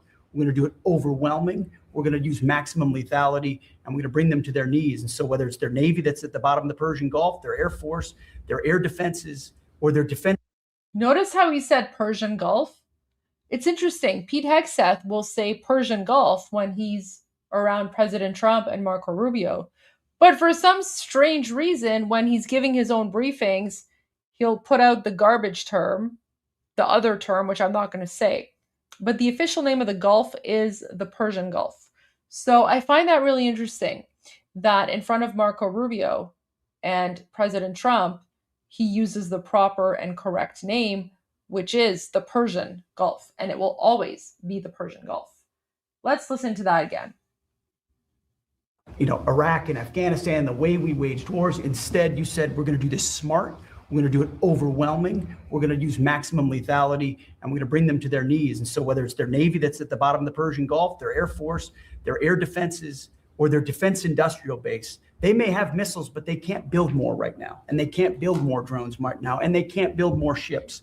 And so they came and cried uncle to talk, which Steve and Jared and the vice president and others are doing so ably. And during that time, we put in a world-class blockade. And they haven't been able to bring anything in or anything out from Iranian ports. And we know from the intel that their economy is hurting big time because that is their lifeblood. And again, bringing them to the table. So whether it is through the efforts of your negotiators that they ensure that they never have a nuclear weapon, or we have to go back to the War Department to finish the job that way, we're prepared to do that. And I think even our reach on the dark fleet of Iranian tankers, no Iranian tanker around the globe is safe. We've seen seizures all around the globe, again, choking off their economic lifeblood. But all of this is possible, Mr. President, thanks to the investments that you've made in this department, firing on all cylinders. For the second year in a row, we're at historic recruitment rates. Last year, we said that here. This year, we beat it even faster. The American people are excited about what you're bringing to our department. Our defense industrial base, $50 billion in private investments. Because of the meetings you've held, defense manufacturers are investing in new plants and new manufacturing, new production lines, so that we're getting weapons faster than ever. And then the $1.5 trillion that you've committed to the department going forward, that's 1 million American jobs, 1 million American manufacturing jobs. That's Golden Dome for America. That's F-47. That's B-21. That's 50 billion in drones. We're going to lead the world in drones, shaving years off of production of all of those, everything under budget and ahead of schedule, which is what the warfighter deserves. And we saw it. You mentioned Venezuela, Mr. President. You saw it on display there. Think of the fact that our Southcom commander just landed via helicopter at our embassy peacefully at the welcome of the Venezuelans, because we're now partnering with them, hopefully, even on the counter-cartel mission as we secure our hemisphere. So we've secured that southwest border. We're going to war with the cartels through the America's Counter-Cartel Coalition. Venezuela is a big part of securing our energy future and defending the homeland. And then I just want to note one more thing to give you a sense of how committed this president is. Maybe a year ago, he heard the call of Nigerian Christians who were being targeted and killed by ISIS in Nigeria. And he said, Pete, I want the War Department to focus on ensuring that we do everything we can to protect those Christians. Partnerships like that can take time behind the scenes, but he never wavered on it. And we got the assets there. And over the last month, and there hasn't been much coverage of this, we killed ISIS #2 in Nigeria, who is most responsible for killing Christians and trying to target the U.S. homeland, and have since, because of the intel we gathered, killed hundreds of ISIS members who were targeting and killing Christians in Nigeria, creating a whole new opportunity there. So there's a lot of things we do that the media pays attention to, and a lot of things that the president empowers the department to do on behalf of the American people that he deserves great credit for. Thank you. Great job. Great job. I just want to say on recruitment, we're very proud of the fact that for the previous 4 years, previous administration, they couldn't recruit people. And that included, by the way, police and firemen and others. They were not proud of our country. And they couldn't recruit. Anybody with a uniform and was having a hard time recruiting. And they set record low numbers. They were way, way behind. And literally from November 5th, it started. It started even before we We're going to skip forward to the next part about Iran. got going. With the likes, it includes police. To the greatest economy that the world has ever known. And I see that every week as I travel this country, main streets across dozens of states from Alaska. So she's not going to speak about Iran, so we will skip forward to the next part, because I do want to hear from Scott Bessent. Years and years, they ripped us off like nobody ever got ripped off. Now it's a very profitable business that we do with China. And they respect our country again. We have the strongest military in the world by far. They respect our country again. Scott, please. Sir, on the economy, 2 words: resilience and prosperity. The continued resilience of the economy speaks for itself, even during the Iran conflict, and it speaks to the strength of your leadership. Pro-growth policies are creating conditions for American families and businesses to prosper. We're entering the second half of our 250th anniversary year with renewed optimism and momentum. It has never been a better time to be an American. And as you said earlier, we have a record number of Americans working. The economy that you are building is not only strong, but secure and resilient and better positioned to compete globally. Real GDP has risen 2.7% over the past 4 quarters, something that many economists said couldn't be done. In the first quarter of 2026, despite the Iran conflict, GDP grew at a 2% annual rate. The Atlanta Fed GDP now is predicting 4%. Yeah, that's the other thing I don't understand. Like, a lot of people, like Democrats or whoever, they're like, oh, the American economy is in shambles because of the conflict with the Islamic regime occupying Iran. And I'm like, what are you talking about? The American economy is incredibly strong right now.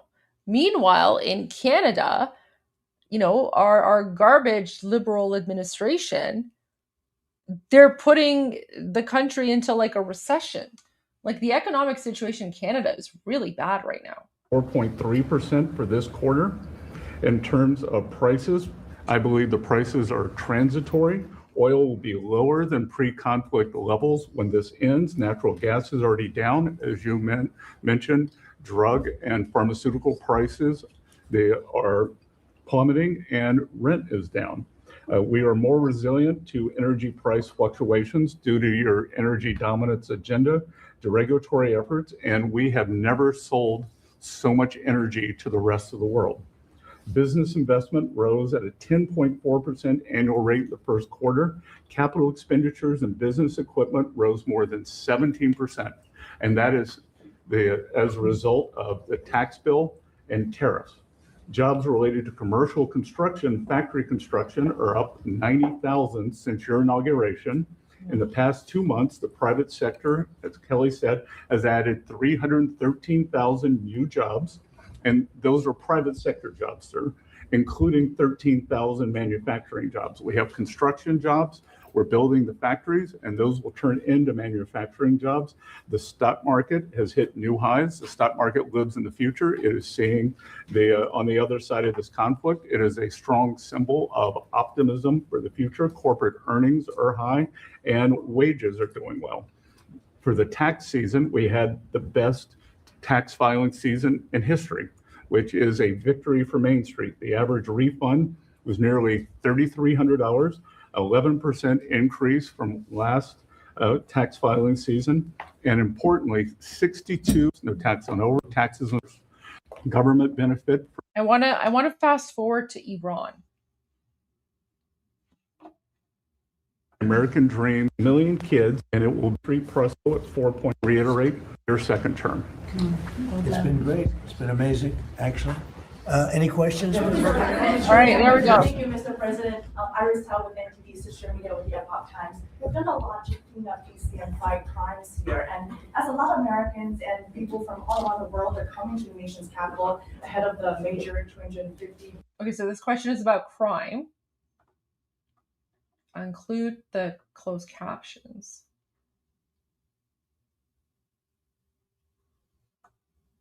All right, next question. For having us in here today. What are your thoughts? Why do you think that Joe Biden is trying to sue this Department of Justice, former President Joe Biden? All right, so this is about Joe Biden.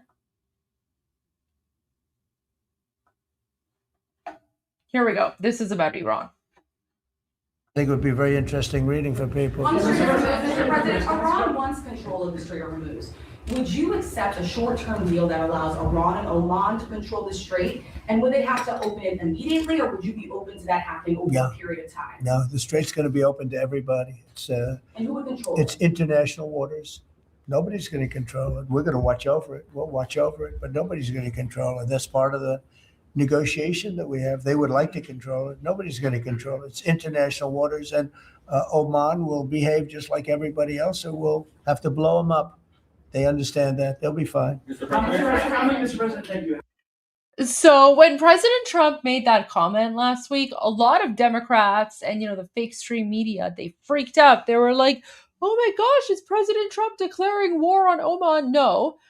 President Trump understands how you have to speak to people in the Middle East.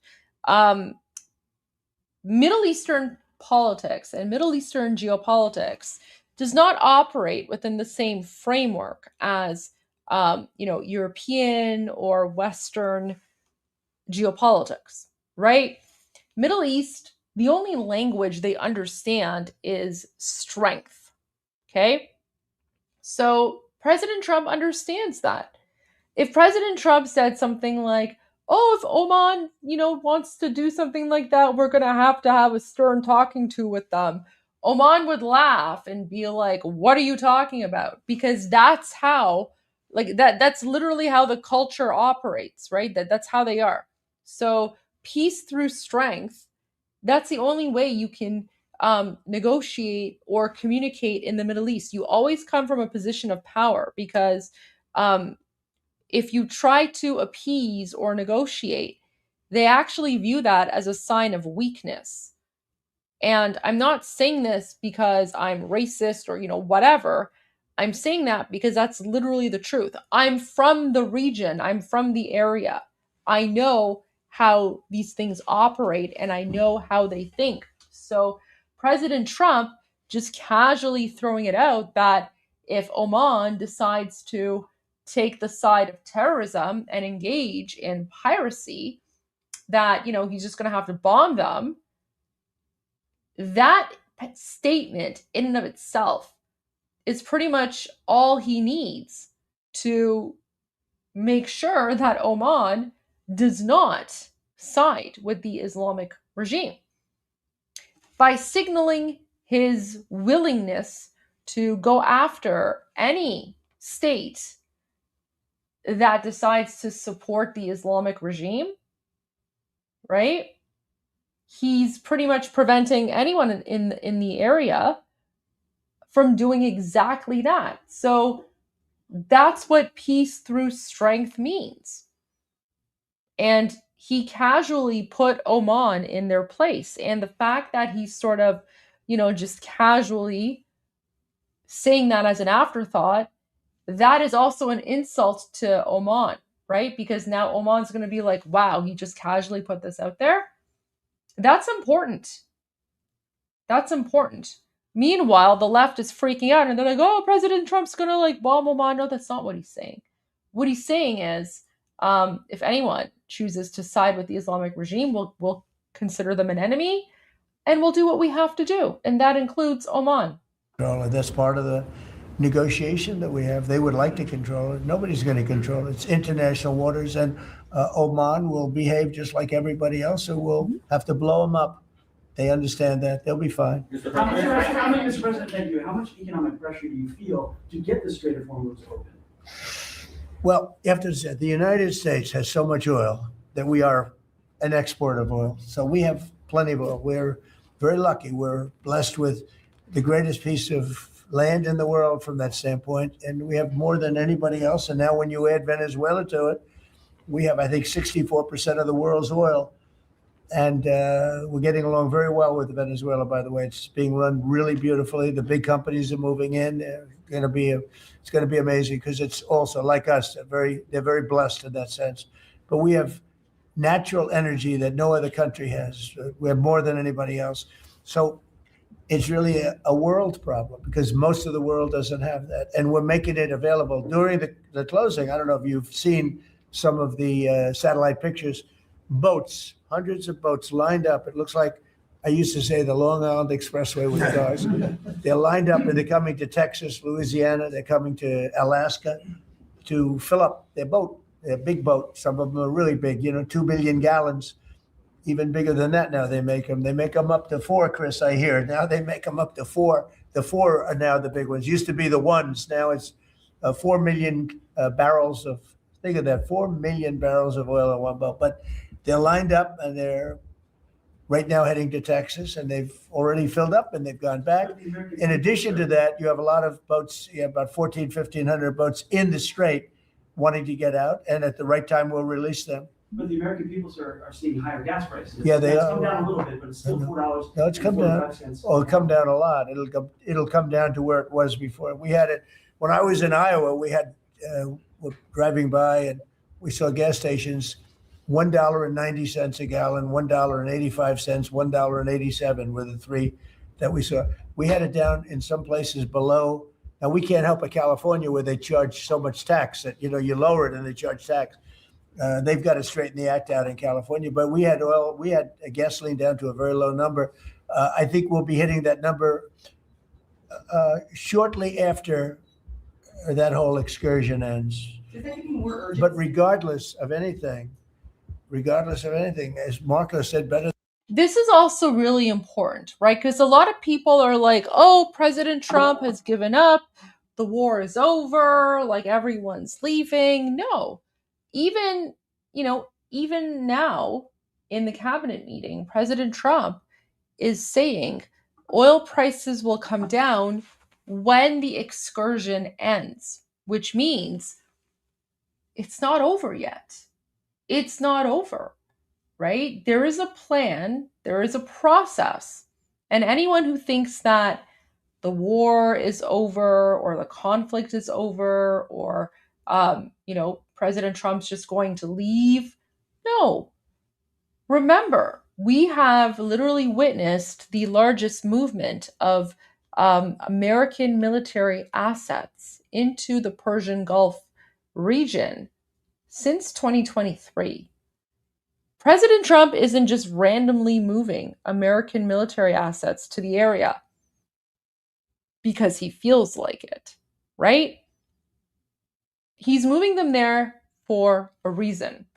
And President Trump is now confirming that those people who are claiming that the war is over or conflict is over or President Trump's given up, it's not true because he literally just said it's not over yet. And this is why it's important to read between the lines. Gasoline down to a very low number. I think we'll be hitting that number shortly after that whole excursion ends. So shortly after that excursion ends, which means the excursion is not over yet. But regardless of anything, as Marco said better than anybody can say it, you can't let them have a nuclear weapon. They would use it instantly. They wouldn't think about it. They would use it instantly. I've gotten to know them. They would use it instantly. That gives me more urgency. There you go, right? President Trump, I've gotten to know them.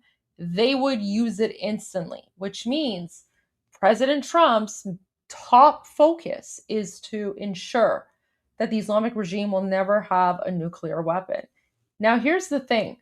The key part as well is President Trump saying, I've gotten to know them. What does that really mean? Well, I'll tell you what it means. When President Trump says, I've gotten to know them, it means that he now understands that as long as the Islamic regime survives, they will never, ever give up trying to acquire a nuclear weapon. That's what it means to get to know them. See, Mr. President, you've said that you're in no rush to make a deal, but with gas prices that are so high across the country, people are paying more for travel. Does that give you more urgency to make a deal? Why doesn't it? Well, I'll tell you the primary urgency I have. I said this, it wasn't covered properly, but the primary urgency is that we can't let Iran have a nuclear weapon. But at the same time, we have a tremendous amount of oil, gas, coal. We have tremendous amounts of energy. We're blessed with something very special.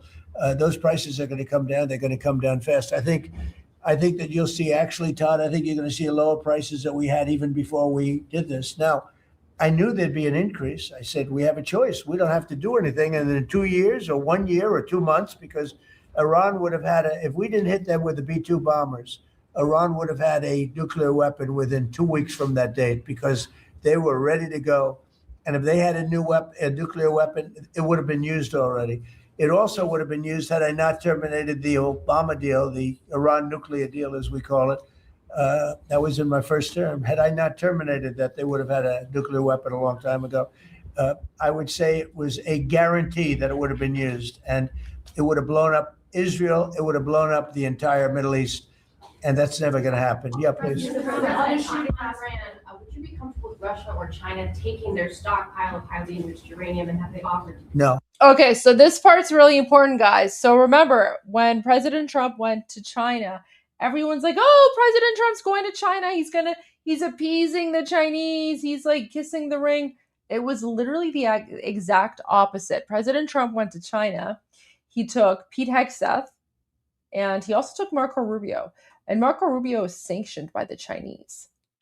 But he took Marco Rubio and he said to the Chinese, you're going to lift your sanctions and you're going to allow, right, Marco Rubio to come with me to China and you're not going to have a say in the matter, which was President Trump basically saying to Xi Jinping that I don't care about your sanctions against U.S. officials. So, and then look at how quickly he answers this question. Guarantee that it would have been used, and it would have blown up Israel. It would have blown up the entire Middle East, and that's never going to happen. Yeah, please. Would you be comfortable with with Russia or China taking their stockpile of highly enriched uranium, and have they offered? No, I wouldn't be comfortable. Quick, easy, simple. The reporter asks him, would you be comfortable with Russia or China taking the enriched uranium from the Islamic regime? And without hesitation, President Trump says, no, I wouldn't be comfortable. When he says, no, I wouldn't be comfortable, that's political speak for I don't trust Russia or China at all, right? He basically trusts them as far as he can throw them, which is not at all. So anyone who's trying to claim that President Trump is appeasing China or appeasing Russia, or he is, friends with them and wants to, work with them. This answer, not just the conciseness of the answer, right? Because usually in, politicians, like when they want to give an answer, they'll provide a lot of like caveats or whatever. And, sometimes they'll pause for a moment to think about, okay, how do I properly answer this question in like a, political way? But President Trump doesn't hesitate. He doesn't even wait for the question to finish. Just right away, he's like, no, I wouldn't be comfortable with that. When he says, no, I wouldn't be comfortable with that, you need to translate that as President Trump does not trust China or Russia in any way, shape, or form. And when President Trump is friendly with them, or when President Trump compliments them, right, that's basically just diplomacy, and it's the art of the deal. That's not President Trump actually bowing down to them or saying that he's friends with them. It's the exact opposite. So listen to this again. Like just the way that he says it so quickly, right? It's never going to happen. Yeah, please. On Iran, would you be comfortable with Russia or China taking their stockpile of highly enriched uranium, and have they offered? No, I wouldn't be comfortable. That would not make me comfortable. Let's consider easing. Right? No, that would not make me comfortable. That would not make me comfortable. That's about as clear as it can possibly get on where President Trump stands when it comes to China and Russia. So just because he visits China or just because he invites Putin, that doesn't mean that he's friends with them, right? Because it's one thing to engage in diplomacy, but it's another thing to trust.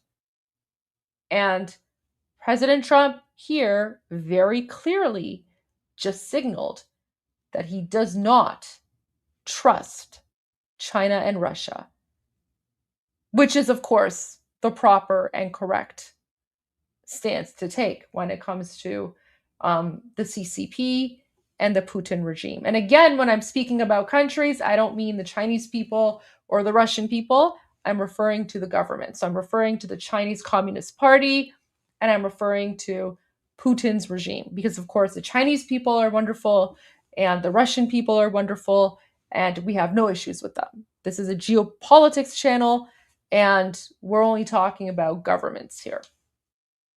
Sanctions on Iran to allow Iran to sell its crude to market? No, we're not talking about any easing of sanctions or giving money. No sanctions, no money, no nothing.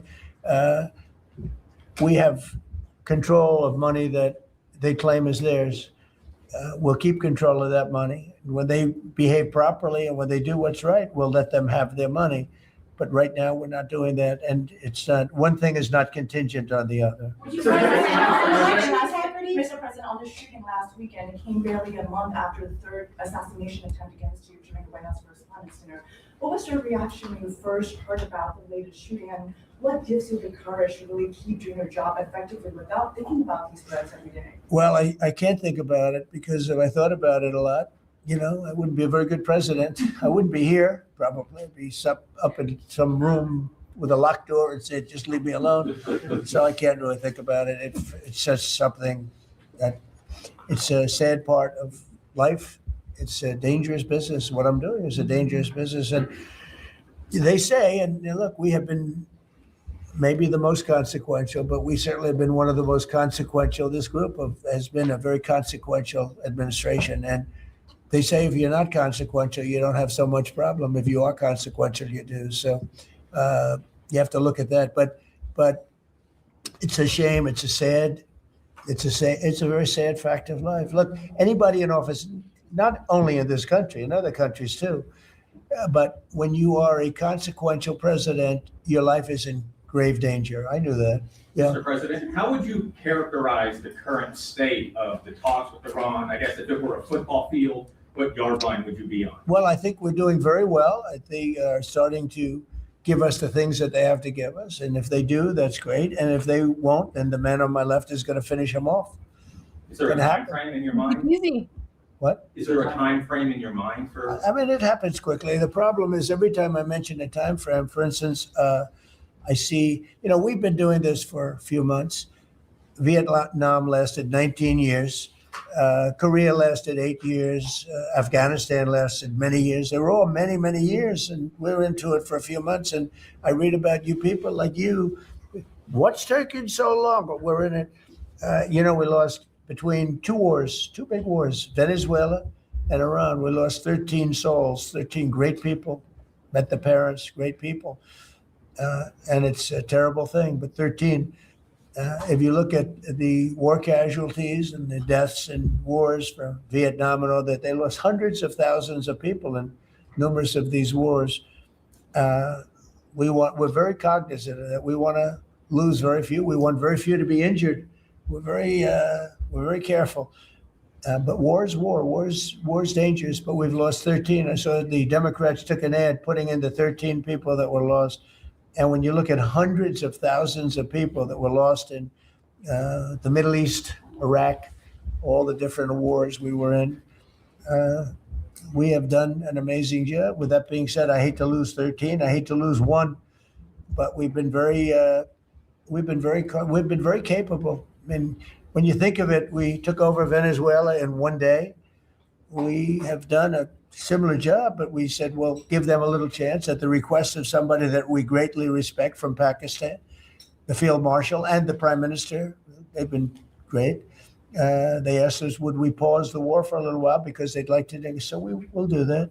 But we had them beat. They're, no better now.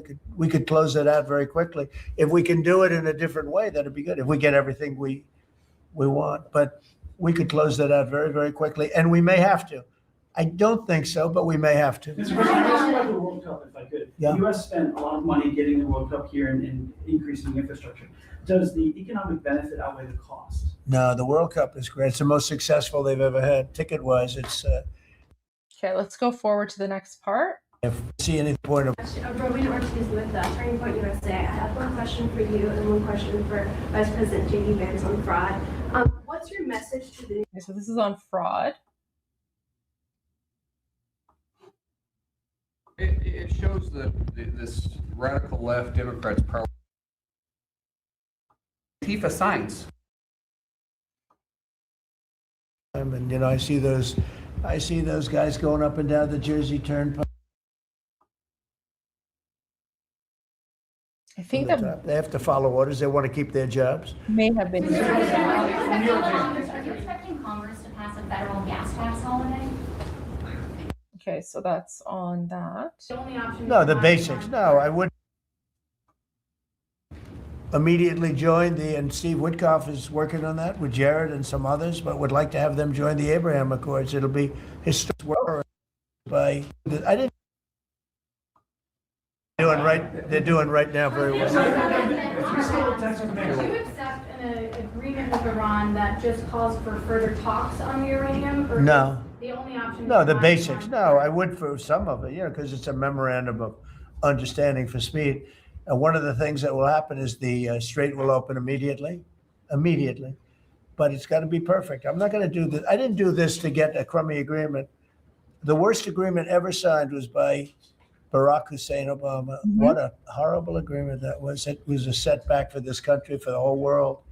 The Middle East would have blown itself up. No, I would like to have the countries we were talking about with Saudi Arabia, UAE, Qatar, and the others. We'd like to have them immediately join and Steve Witkoff is working on that with Jared and some others, but what So what's interesting is when President Trump made the announcement for all those Arab Muslim countries to immediately sign the Abraham Accords, none of them have signed it yet. And that is significant. If you guys haven't already seen that video, I made a whole video analysis on that. And I would encourage all of you to go and watch that video. So if you go to like my YouTube page, it's called Trump Just Demanded the Entire Muslim World to Recognize Israel. Go watch that because President Trump put out that statement 9 days ago, and none of them have signed it yet. Like, President Trump is literally calling out all of their so-called allies in the Middle East. In fact, literally right after I posted that video on YouTube, Pakistan came out and said that they're never going to sign the Abraham Accords because recognizing the state of Israel is fundamentally incompatible with the ideology of Pakistan. Pakistan, by the way, like one of the fakest countries in the world. It just is. But anyways, so yeah, go watch this video if you want to get my breakdown and analysis on how President Trump is calling out the entire Muslim world. And that's what he's talking about here. I'd like to have them join the Abraham Peace would have blown itself up. No, I would like to have the countries we're talking about with Saudi Arabia, UAE, Qatar, and the others. We'd like to have them immediately join and Steve Witkoff is working on that with Jared and some others, but would like to have them join the Abraham Accords. It'll be historic if they do it. And I think they owe that to us, to be honest. I think because that really would be a tremendous sign. And I think those countries owe it to us. Steve, are you going to get them to sign? We're definitely pushing it, Mr. President. I'm not sure we should make the deal if they don't sign. You want to know the truth. If they don't sign to join the Abraham Accords, I don't know that we have countries in there already. UAE, great countries, bold countries. And it's turned out to be so good, so effective. And so we're, requesting strongly that they join. It'll be great. It'll be great for Saudi Arabia. It'll be great for Qatar and Kuwait, the whole group. So the Iran deal might be contingent on. Do you see how he's calling out the countries? And he's like, if they don't sign, there won't be a deal, right? He's calling them out. And now those Muslim countries it's going to be President Trump is literally changing the entire power structure in the Middle East. Like, this is a fundamental shift. And he's calling out those countries. Not a lot of people are paying enough attention to that. And this was last week, and they still haven't signed. Okay? So keep that in mind. More countries joining. I don't know. I don't want to say that. I'm not going to give you, what's contingent, what's not. I can say that we can make a good deal right now, but maybe not a great deal. And if it's not a great deal, we're not making it. So because we can make a great deal with this guy right here.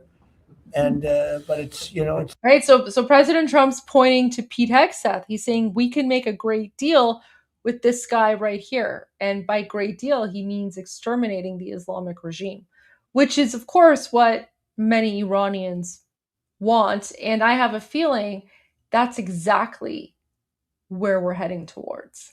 It's a lot nastier. Probably wouldn't go as quickly. We wouldn't be talking about as quickly, but it would be foolproof. But I think we're doing very well, Steve. I think we're doing pretty well in terms of the negotiation, but we'll see. If it's not going to be a real deal, because Obama had that horrible JCPOA, whatever it was the worst deal. It was a path for Iran to have a nuclear weapon very quickly. Years ago, they would have had a nuclear weapon. We might not be here talking about it right now. They would have had a nuclear weapon. And frankly, Obama picked the wrong country. He should have picked another country. I won't tell you what it was. But he picked the wrong country when he picked Iran. But we have things understood now with Iran. It's been nasty. They've lost their leaders. They've lost, and it really is regime change. You know, we didn't set out for regime change, but by the fact that we're dealing with a totally different group of people than we were at the beginning. And frankly, I find them to be much more reasonable. I actually find them to be smarter, but I find them to be much more reasonable. This is regime change.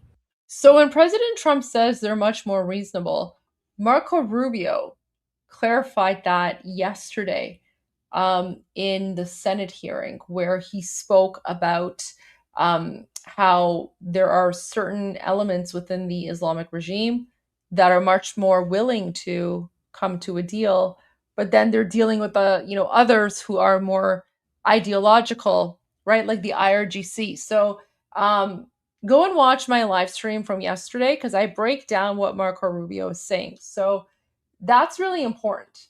That's really important. One regime is gone, another regime is gone. We're dealing with the third. Pieces of it, because some of them are gone too. And I find them, I think, how can you have a stronger regime change than that, So I do find that. I'd like to thank you all very much. We're doing great. Our country is doing fantastically well, and this group of people is outstanding. Thank you all very much. Wow. So there you go.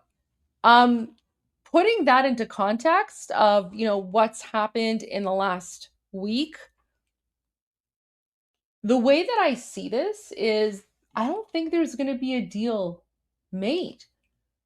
And everything that President Trump and Marco Rubio and Scott Bessent and Pete Hegseth are working towards is essentially creating the conditions for the collapse of the Islamic regime, and also the opportunity for the Iranian people to rise up and overthrow the Islamic regime.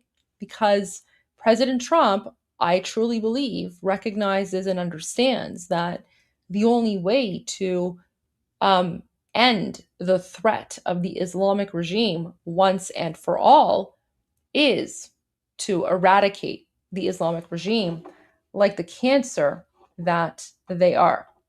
Okay, let me go to your super chats and we'll do like a quick Q&A session and then we're going to call it a night. So our first super chat is from Kuda. Kuda says, I paused at 0.9 seconds and took a screenshot. Can I use that as a background on my computer? Yeah, absolutely. I think you're referring to my opening theme, my opening intro. Yeah, absolutely. No problem. Go for it 100%. I'm happy that you like that. Wait, what is it at like 0.9 seconds? Wait, let me see what it is at 0.9. What is it at 0.9? 0.9? Yeah, I mean, sure, why not? If you like it, go for it. Super cool. Okay, enjoy your new background. Then Dale became a new member. Welcome, Dale. Welcome to Goldie's gang. Valerie says, God bless my fellow patriots in Great Britain. GB from Florida, USA. And Atki says, I like how the left shames Hegseth for his Jerusalem cross tattoo, but they don't condemn a guy with a literal Nazi tattoo. Yeah, I mean, that's the hypocrisy of the left. Rules for thee, but not for me. They're more offended by religion, it seems, than they are by Nazi tattoos. Jordan Hart says, Goldie, future leader of Iran, when can we support this? Probably not. The future leader of Iran, the current leader of Iran is His Royal Highness. There's a Pahlavi who's the head of state. I have no idea about, whether I'm going to be involved in the political future of Iran because my Persian is not the greatest. But thank you for that. I appreciate the support. Very kind of you. Chase says, hi, Goldie. Half Armenian here. My late stepfather fled Iran in 1979. I'm so sorry to hear that. I'm looking forward to visiting the free and restored Iran, Javid Shah. Thank you so much. Yes, we cannot wait to welcome you all back. And guys, for those of you who might not know, Iran has, prior to 1979, when the Islamic regime took over, Iran was a safe haven for many persecuted minorities in the Middle East, including Armenian Christians. And, during the Armenian genocide, many Armenians fled to Iran, where they found safety. And then our last super chat is from Tammy, who says the Uranium One scandal routed 20% of U.S. uranium to Russia, then to Iran. Wow. Okay. I'll definitely look into that. I mean, I know that Hillary Clinton was involved somehow. Like there was something about like the Clinton Foundation or something, but thank you for the heads up. I'm going to look into that. And I will see what I can find out about that and the connections to the Islamic regime. Wow. Okay. Well, guys, thank you everyone for joining me tonight. I hope you found this political analysis and commentary useful. I personally am a big fan of watching these meetings in their entirety, not just the clips, right? Because it's not often about just like the clip. It's about what they say before, what they say after, and how it all fits in together. Because the only way that you can properly analyze geopolitics, especially Middle Eastern politics, is by taking a step back and seeing the forest for the trees. As always, thank you for joining me tonight. I will see you guys tomorrow. I'm Goldie Ghamari. You've been watching The Goldie Show, and now you know. See you guys tomorrow.